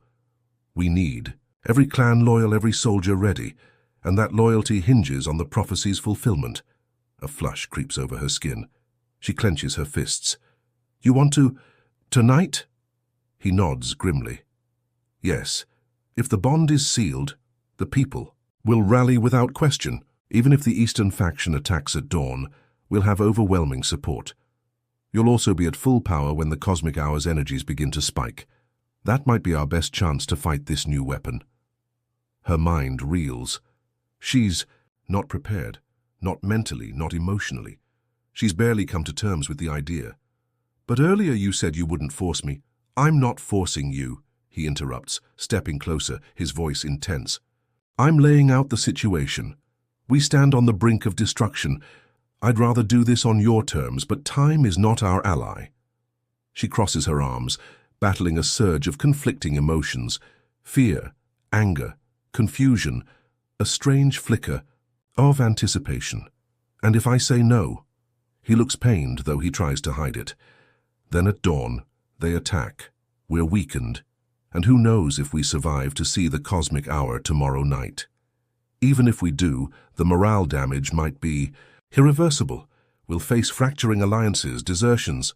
She closes her eyes, releasing a tremulous breath. I hate that you've put me in this position. I know, he says softly, but it's the reality we face. Silence stretches between them. She can almost hear her own heartbeat, pounding in her ears. He's right. The fate of countless lives hinges on a union she never asked for. She thinks of the child she saw in the streets, the ordinary citizens who just want to survive. Can she doom them because of her personal revulsion? At the situation, finally she forces her eyes open. Where? He inclines his head, a mixture of relief and tension flooding his features. We have a sacred chamber in the western wing, private but recognized under the old laws. We can complete the rite there. He hesitates, then adds, we can do this without an audience. I'll have the ceremony recorded and verified if needed, but no one else must watch.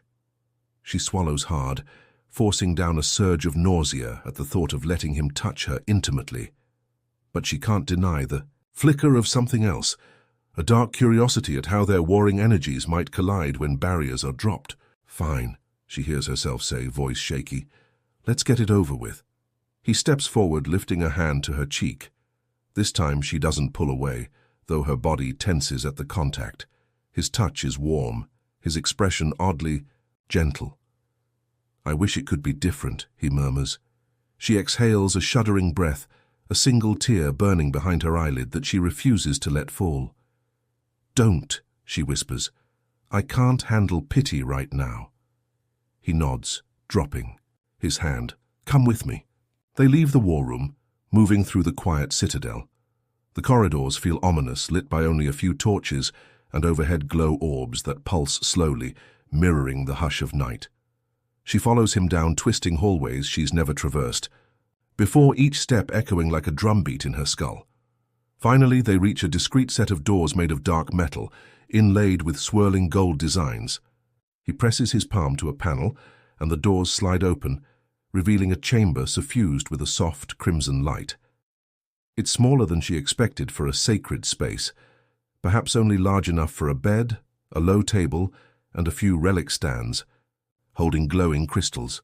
The air feels charged, humming with energy that makes her skin prickle. He steps inside first, then motions for her to enter. She does, heart hammering, half expecting robed priests to jump out and chant incantations. But they're alone. The door closes, sealing them in. Her gaze darts around, taking in the details. The bed is draped in sheets of dark red, embroidered with symbols she recognizes as the same runes from the prophecy. A faint incense hangs in the air, spicy and heady. He moves to the low table, retrieving 2 small cups and a vial filled with a shimmering liquid. "The ritual elixir," he explains, voice subdued. "It's meant to heighten the connection, make sure our energies mesh properly." She swallows, stepping closer. Her hands tremble slightly as she accepts the cup he offers. He pours the liquid, silver blue and swirling with motes of light, into each cup. The smell is surprisingly sweet, like honey mixed with something floral. She brings it to her lips, pausing. He meets her eyes, his expression as tense as hers. "To the binding," he murmurs, lifting his cup. She can't bring herself to speak. She touches the cup to her lips and drinks, feeling a cool rush coat her throat.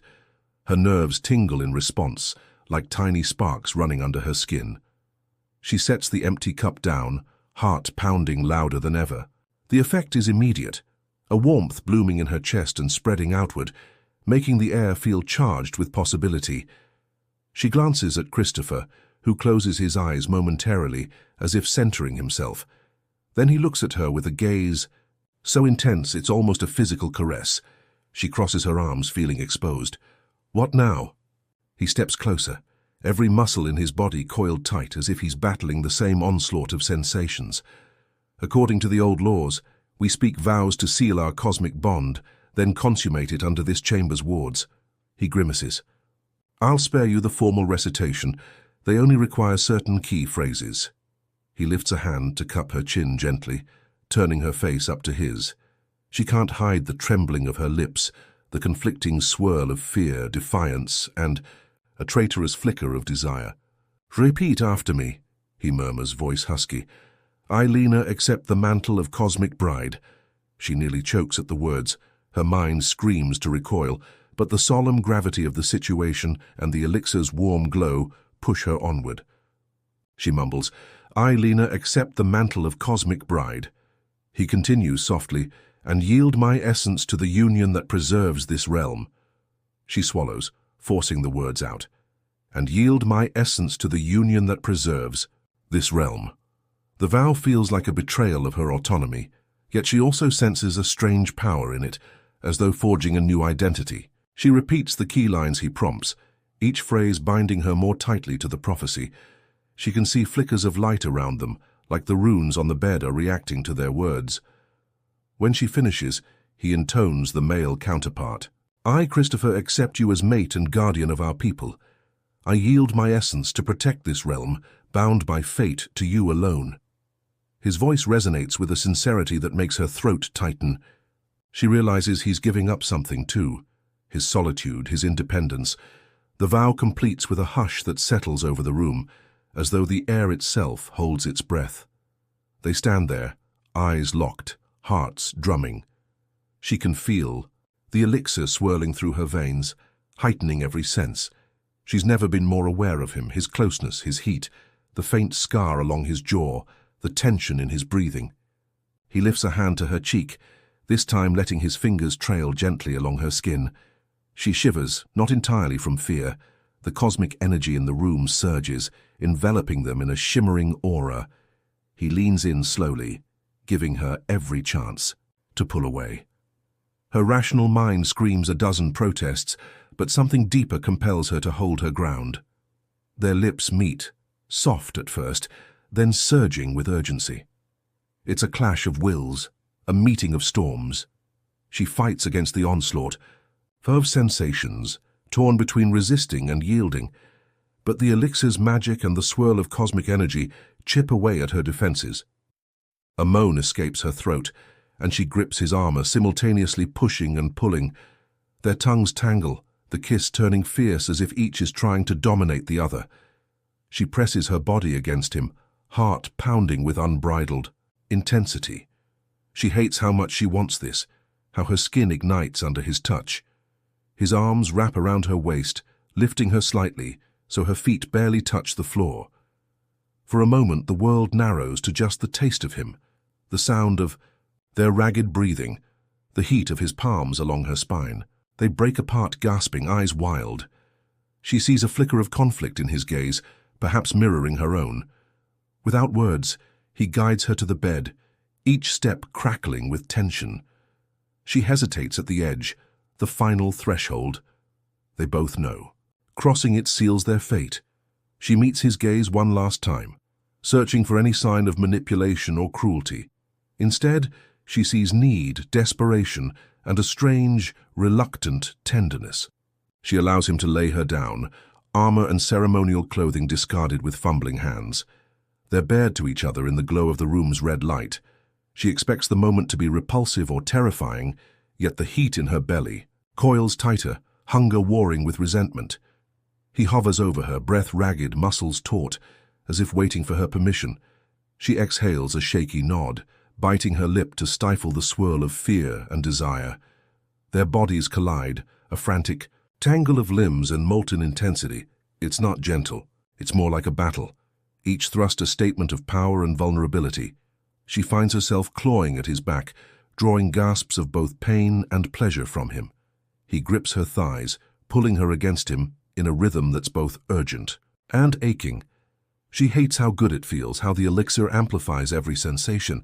She hates that a part of her wants more, demands more, even as she curses the circumstances that forced them together. The cosmic energy in the chamber surges, runes on the bed flaring to life, as if feeding on their mingled passion. She can feel a hum deep within her, a resonance that syncs with his. She remembers the prophecy's words about bridging worlds, about balancing the cosmic scales. In this moment it feels terrifyingly real, a bond forging between them on a level she never believed possible. He groans her name, his voice raw, and she clings to his broad shoulders, lost in the electric storm of sensation. Every inch of her skin tingles, as though the rift's power is coursing through them, forging a link that transcends mere flesh. It's both exhilarating and horrifying, a surrender that leaves her breathless and disoriented. When the final wave crashes over them, it's like being caught in a solar flare, blinding, scorching, unstoppable. She feels her body seize, mouth open in a silent cry, and he stiffens above her, a deep growl tearing from his throat. For a moment time warps, and she senses the entire Empire's fate teetering in that vortex of cosmic ecstasy. Then the light fades, leaving them trembling in each other's arms, panting as if they've just fought a war. She expects revulsion or regret to slam into her, but instead she feels an odd calm, her pulse slowing as the afterglow settles. She opens her eyes to find him staring at her with something akin to wonder. Sweat slicks their bodies, and she can still feel the faint hum of the wards around them, acknowledging the completed union. She tries to speak, to muster some sarcastic quip, but the words die in her throat. He brushes a damp strand of hair from her cheek. "It's done," he murmurs, voice hoarse. She nods, swallowing hard, feeling the gravity of those two simple words. It's done. They've sealed the prophecy, their union etched into the cosmic tapestry of this realm. She doesn't know if she should feel relieved or trapped. Emotions swirl, anger at fate, a surprising tenderness, an exhaustion that settles into her bones. He shifts to lie beside her, one arm draped over her waist, as if he can't bear to break contact yet. She allows it, too drained to resist, too confused to protest. The room's lights dim, perhaps responding to the completion of the ritual. She can still see his profile in the gloom, the hard line of his jaw softened by fatigue.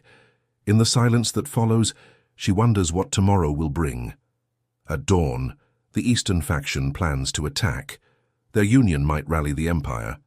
But can they truly hold off a weapon harnessing rift energy? And what of her own role in this new dynamic? She's no longer just a captive. She's bound to him in a cosmic right, a wife in the eyes of an alien empire. A swirl of uncertainty churns in her gut, warring with the lingering warmth of shared passion. At length she closes her eyes, letting the exhaustion claim her. She feels him shift closer, a protective gesture that should make her bristle, but instead lulls her into a dreamless sleep. For better or worse, they are now entwined. She has no idea what the future holds, but she knows one thing with unsettling clarity. There is no going back. She wakes to a thunderous rumble that shakes the walls. Her eyes snap open, heart lurching as she recognizes the distant roar of explosions. Christopher bolts upright beside her, tension coiled in every muscle. They meet eyes, the memory of the night still heavy between them, then scramble from the bed. She snatches a discarded piece of clothing, though modesty feels absurd at this moment. He quickly dons enough of his armor to be presentable, and they rush out of the chamber. The corridor outside is awash in chaos. Soldiers run with urgent shouts, weapons drawn. The faint smell of burning metal hangs in the air. Christopher grabs a passing officer by the shoulder. "Report," the officer pants, sweat glistening on his brow. "My lord, the Eastern faction launched a preemptive strike earlier than we anticipated. They're bombing the outer walls. We have casualties, and the main gate is compromised." Christopher curses, turning to Lena. "Stay close to me." She nods, swallowing her apprehension. They dash through the Citadel's halls, emerging onto a balcony that overlooks the outer courtyard. Her stomach twists at the sight. Multiple breaches in the once imposing walls, fires raging where debris has fallen. Alien ships hover above the city, unleashing beams of energy that carve flaming gouges in the architecture. Defensive turrets return fire, but it's clear the city is under severe strain. Christopher presses a comm device on his wrist. "All units converge on the main gate. Do not let them inside the inner keep. I'm heading there now." A voice crackles through the device, too distorted to hear clearly, but it sounds like a confirmation. He looks at Lena, worry etched into his features. "This is our first test as a united front," he says grimly. "You sealed our bond last night. The people will fight for you now. We must hold the gate." She nods, pushing aside the swirl of guilt and confusion. This is bigger than her personal turmoil. She hurries after him as he leads a contingent of soldiers down grand staircases and through blasted corridors. Smoke burns her eyes, and the acrid taste of plasma discharge stings her tongue. When they reach the main gate area, she's taken aback by the carnage. Bodies, human-like and otherwise, are strewn across rubble-strewn ground, while overhead the sky crackles with swirling energy from the rifts. She can feel those cosmic energies more acutely than ever, like a living current dancing across her skin. Christopher barks orders, rallying the defenders. They move into position, forming lines of blaster-wielding troops behind makeshift barricades. The Eastern faction's forces push forward with mechanical siege engines, sending arcs of deadly energy slicing through the air. Lena ducks behind a broken column as a blast sears the stone overhead. Her adrenaline spikes, urging her to find a way to help. She remembers the courtyard, how her mere presence stabilized the rift's energies. Could she do something similar here to disrupt the enemy's rift-based weaponry? She scans the battlefield, spotting a cluster of Eastern faction soldiers setting up a large device near the wall breach. Its surface crackles with a purple glow reminiscent of the rifts. That must be the weapon they threaten to use. Without hesitation, she darts out of cover, ignoring Christopher's shout behind her. She sprints across the battlefield, blaster. Shots scorching the air around her. Her heart thuds wildly, but she keeps her focus on that device. If she can get close enough to disrupt it. A soldier tries to intercept her, raising a plasma rifle. Before he can fire, Christopher appears like a storm, slamming the soldier aside with a burst of golden energy from his gauntlet. Then he whirls to cover Lena as they move together, pressing forward inch by inch. The device glows brighter, a menacing hum building. Lena's skin tingles with the same resonance she felt near the rifts.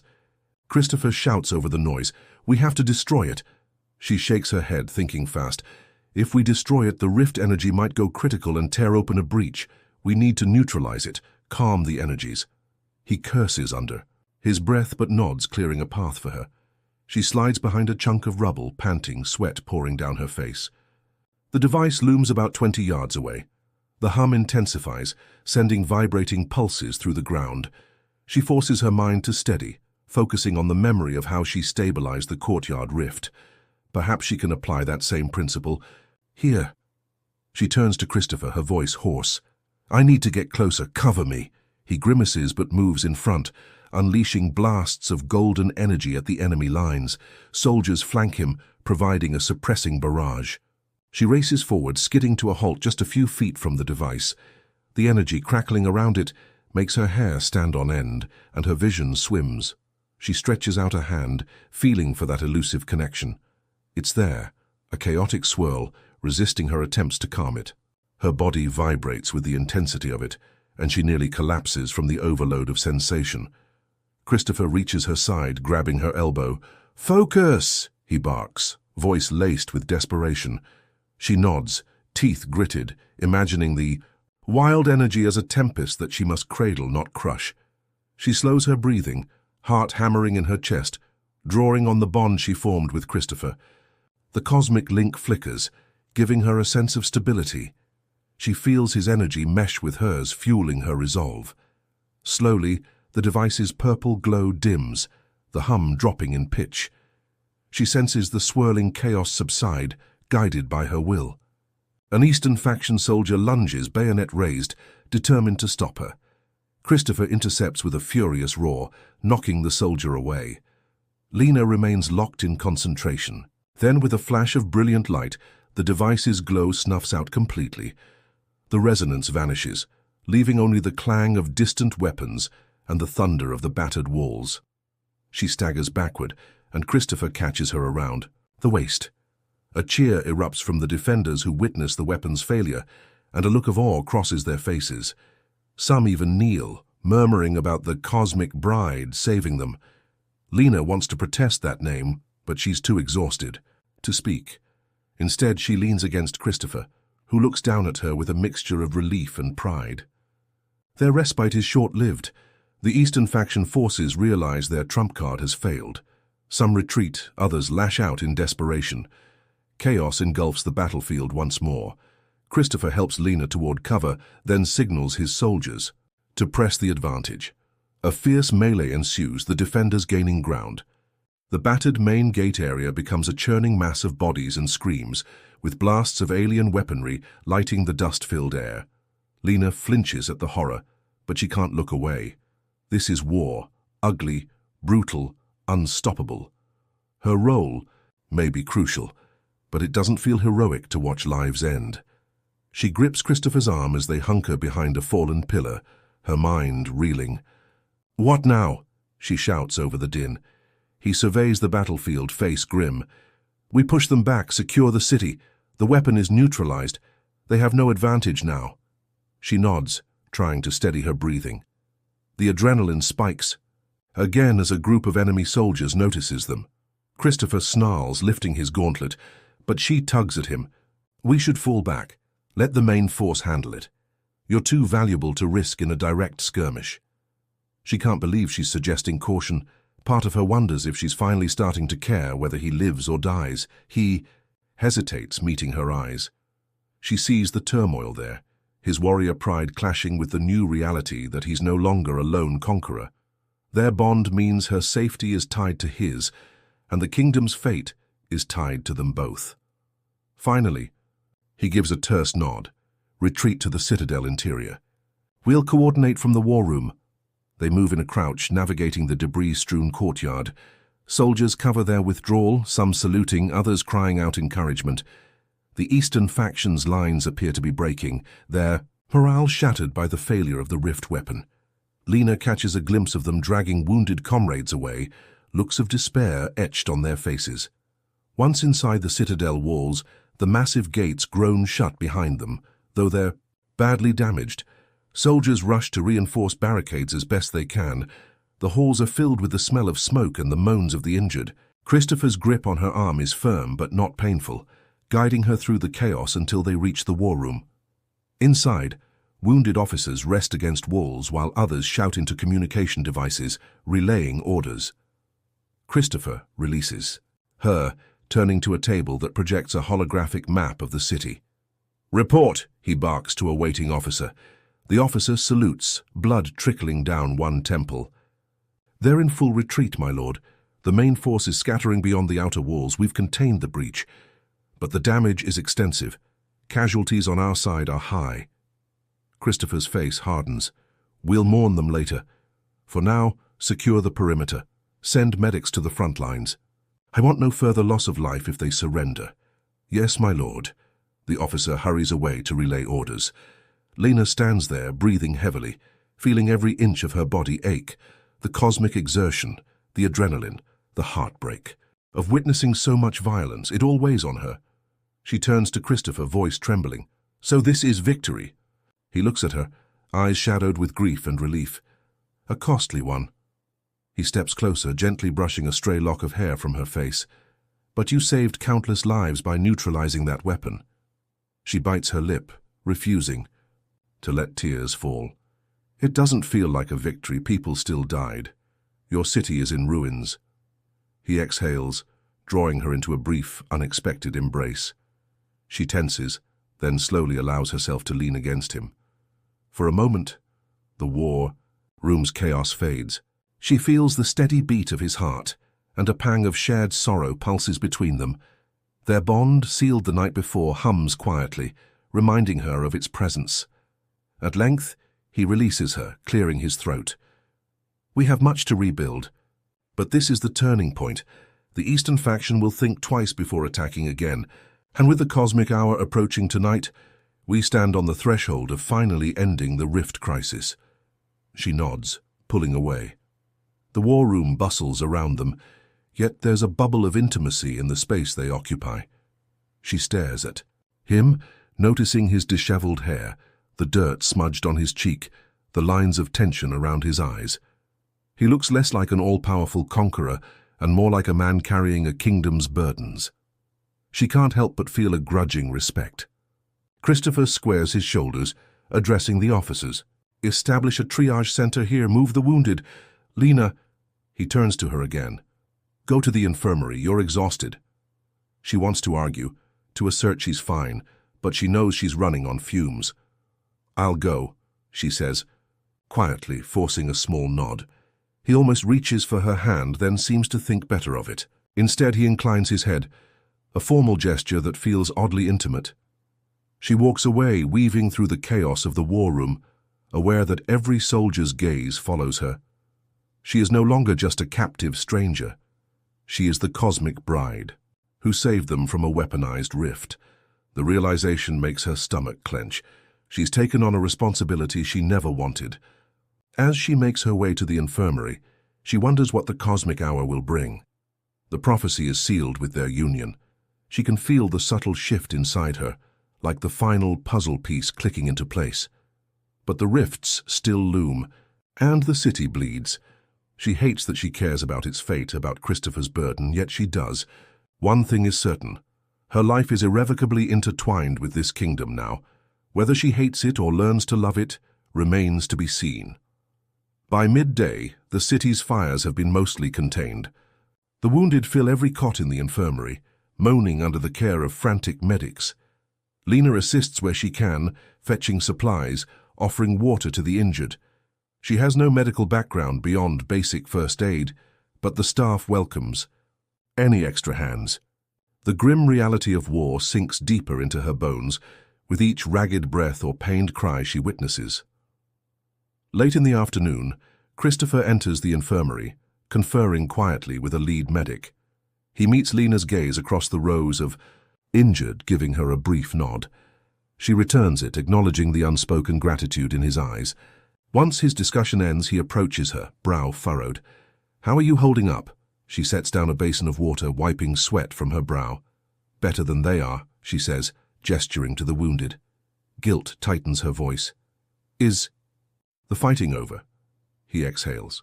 "For now. The Eastern faction forces have withdrawn beyond our borders. There's still sporadic skirmishes, but nothing major. We have time to regroup." She looks at him, noticing the exhaustion etched into his features. Even so, he stands tall, a pillar of command. "What about tonight, the cosmic hour?" He nods gravely. "It happens just after sunset. We need you at the top of the spire again, where we performed the demonstration. Our union is complete, but the final cosmic alignment must happen with... You present to anchor the rifts. If all goes well, it could seal the rifts entirely." Her heartbeat quickens. "And if it doesn't go well?" He meets her eyes, the truth stark. "Then the energies might tear the planet apart." She swallows, her throat dry. "That's quite a gamble." He reaches out, gently squeezing her shoulder.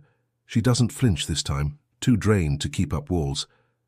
"I believe in you," he says quietly. "I have to." She presses her lips together, nodding. "I'll be there. Just tell me when." He gestures for her to follow him out of the infirmary, leading her through corridors where the post-battle cleanup continues. They step into a courtyard where the air is fresher, albeit tinged with the lingering scent of smoke.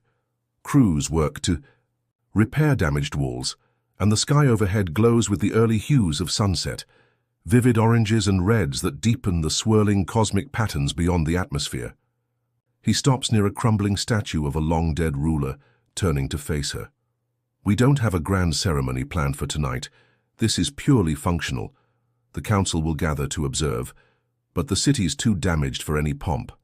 "That might be a blessing," she offers a wry smile. "I've had enough pomp to last me a lifetime." A faint chuckle escapes him, the first real laugh she's seen. She can't help but think it softens his imposing aura, revealing a man beneath the armor. He brushes a hand through his hair, looking out at the city. "After tonight, if the rift seal, we'll have a chance to rebuild in peace. The prophecy will be fulfilled, the war ended."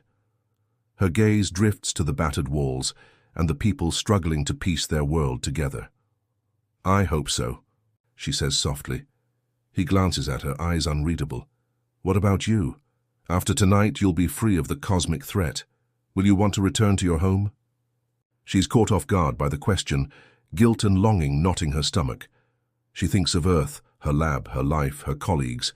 A wave of homesickness hits, yet she also recalls the pull she feels here, the sense of purpose she's found, despite it all. And Christopher. She can't deny that something between them has shifted. She's not sure she can call it affection, but it's more than hatred. She stares at him, unsure how to answer. I don't know," she admits. "I still don't know if I can get home, or if you have the technology or the cosmic alignment needed." He nods, a trace of sadness in his expression. "If the rifts close, the path that brought you here might vanish. But if there's a way, I won't stop you." Her heart constricts. She wasn't expecting him to be so decent about it. She can't quite meet his eyes, instead watching the swirl of smoke rising from the city. "Let's get through tonight," she says, sidestepping the question. "Then we'll figure it out." He lays a hand on the statue's chipped pedestal, head bowed. "Yes, tonight.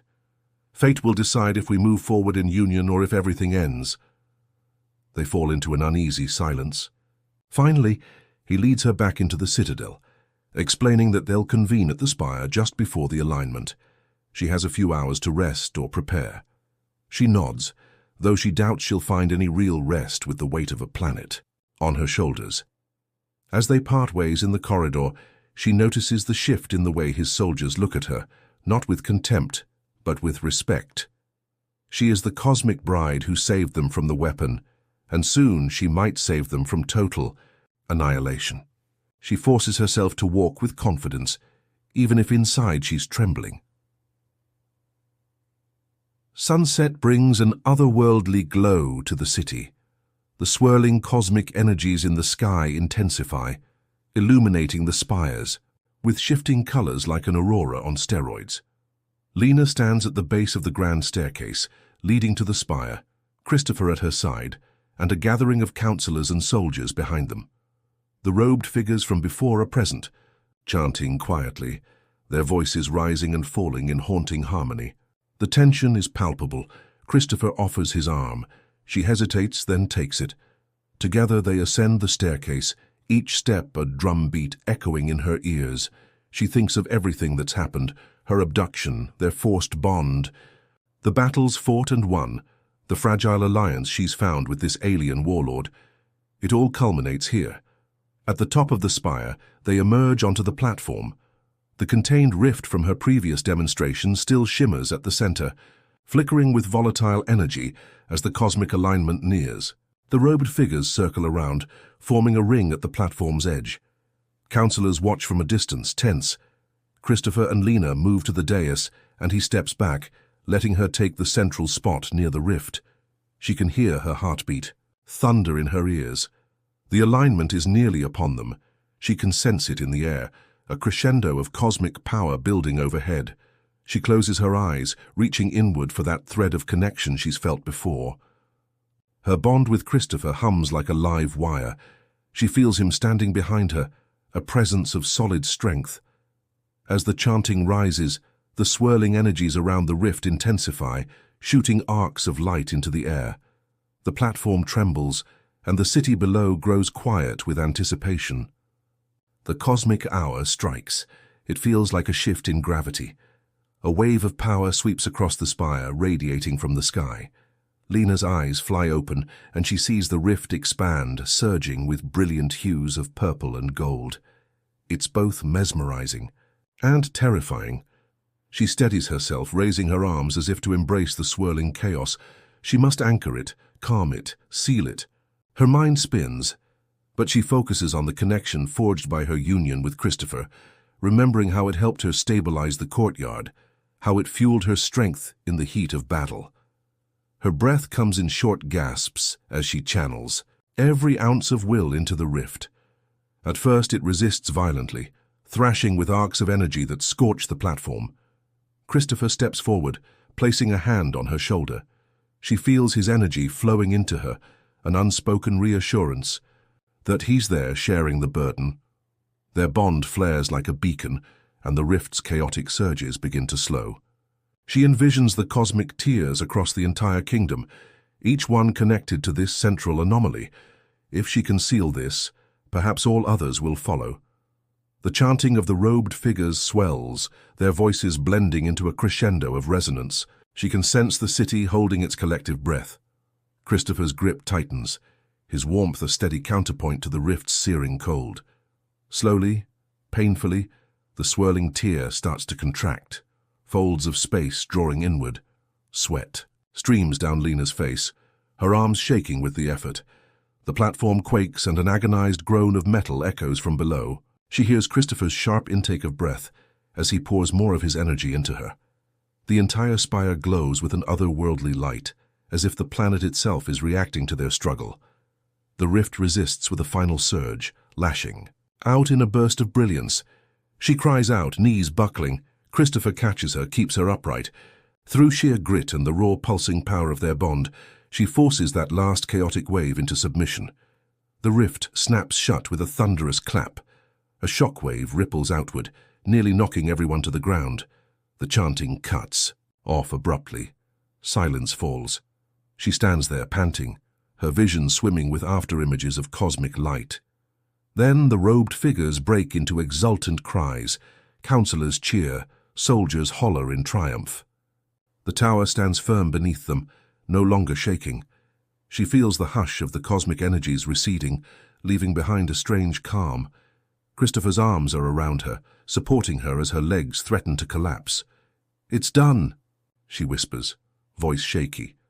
Her body feels drained, as though she's just run a marathon through a thunderstorm. But relief surges through her at the realization that the rift is gone, sealed. She can't sense it anymore. Christopher turns her gently in his arms so she faces him. She sees relief, awe, and something deeper in his eyes. Gratitude, reverence, maybe even a flicker of love. He lowers his head, brushing her lips with a soft, trembling kiss, so different from their earlier ferocity. It's a quiet moment of celebration, a testament to what they've accomplished. Around them, the city roars with victory. She exhales, leaning into him for just a second, letting his warmth soothe her exhaustion. Over the edge of the platform, the horizon glows with the first rays of dawn. A new day, a new beginning for this battered empire. For a moment, there's only them, suspended in the hush of cosmic aftermath. When they pull apart, the robed figures bow deeply, chanting blessings upon the newly sealed union. Counselors rush forward, praising them, tears of joy marking some faces. Lena can't help but smile through her exhaustion. It's overwhelming, but also profoundly moving. She glances at Christopher, her heart twisting at the thought that she might have to leave him and this world behind to find her way home. Wave of conflicting emotions sweeps over her. Gratitude for surviving, sorrow for what might come next. Christopher seems to sense her turmoil. He murmurs in her ear, "We have time. The rifts are gone, the war is halted. We can search for a way to send you home if that's still what you want." She nods slowly, resting her forehead against his chest. "I don't know," she confesses. "Maybe I do. Maybe I don't." He kisses the top of her head. There is no rush. The Empire will need rebuilding. You'll be free to help, or free to go as you choose. Her eyes mist with tears she refuses to let fall. She stands straighter, letting the swirl of cheering and jubilation wash over them. The dawn sun illuminates the spire, casting long shadows across the city that survived another day. She takes Christopher's hand, squeezing it gently. He squeezes. Back, and in that simple gesture, she feels the beginnings of a new bond. One forged by blood, sweat, cosmic power, and reluctant, irrepressible attraction. Their story is not perfect, born of conquest and necessity. Yet in its twisted way it has led to this, a kingdom saved, a rift sealed, and two souls bound in a fate neither expected, but both have chosen to accept. The future stretches out before them, uncertain and vast, but they face it together, the echoes of the cosmic hour still pulsing in their joined hearts. And for the first time since she was taken from her world, Lena allows herself to believe that maybe, just maybe, she has found a place and a partner worth fighting for.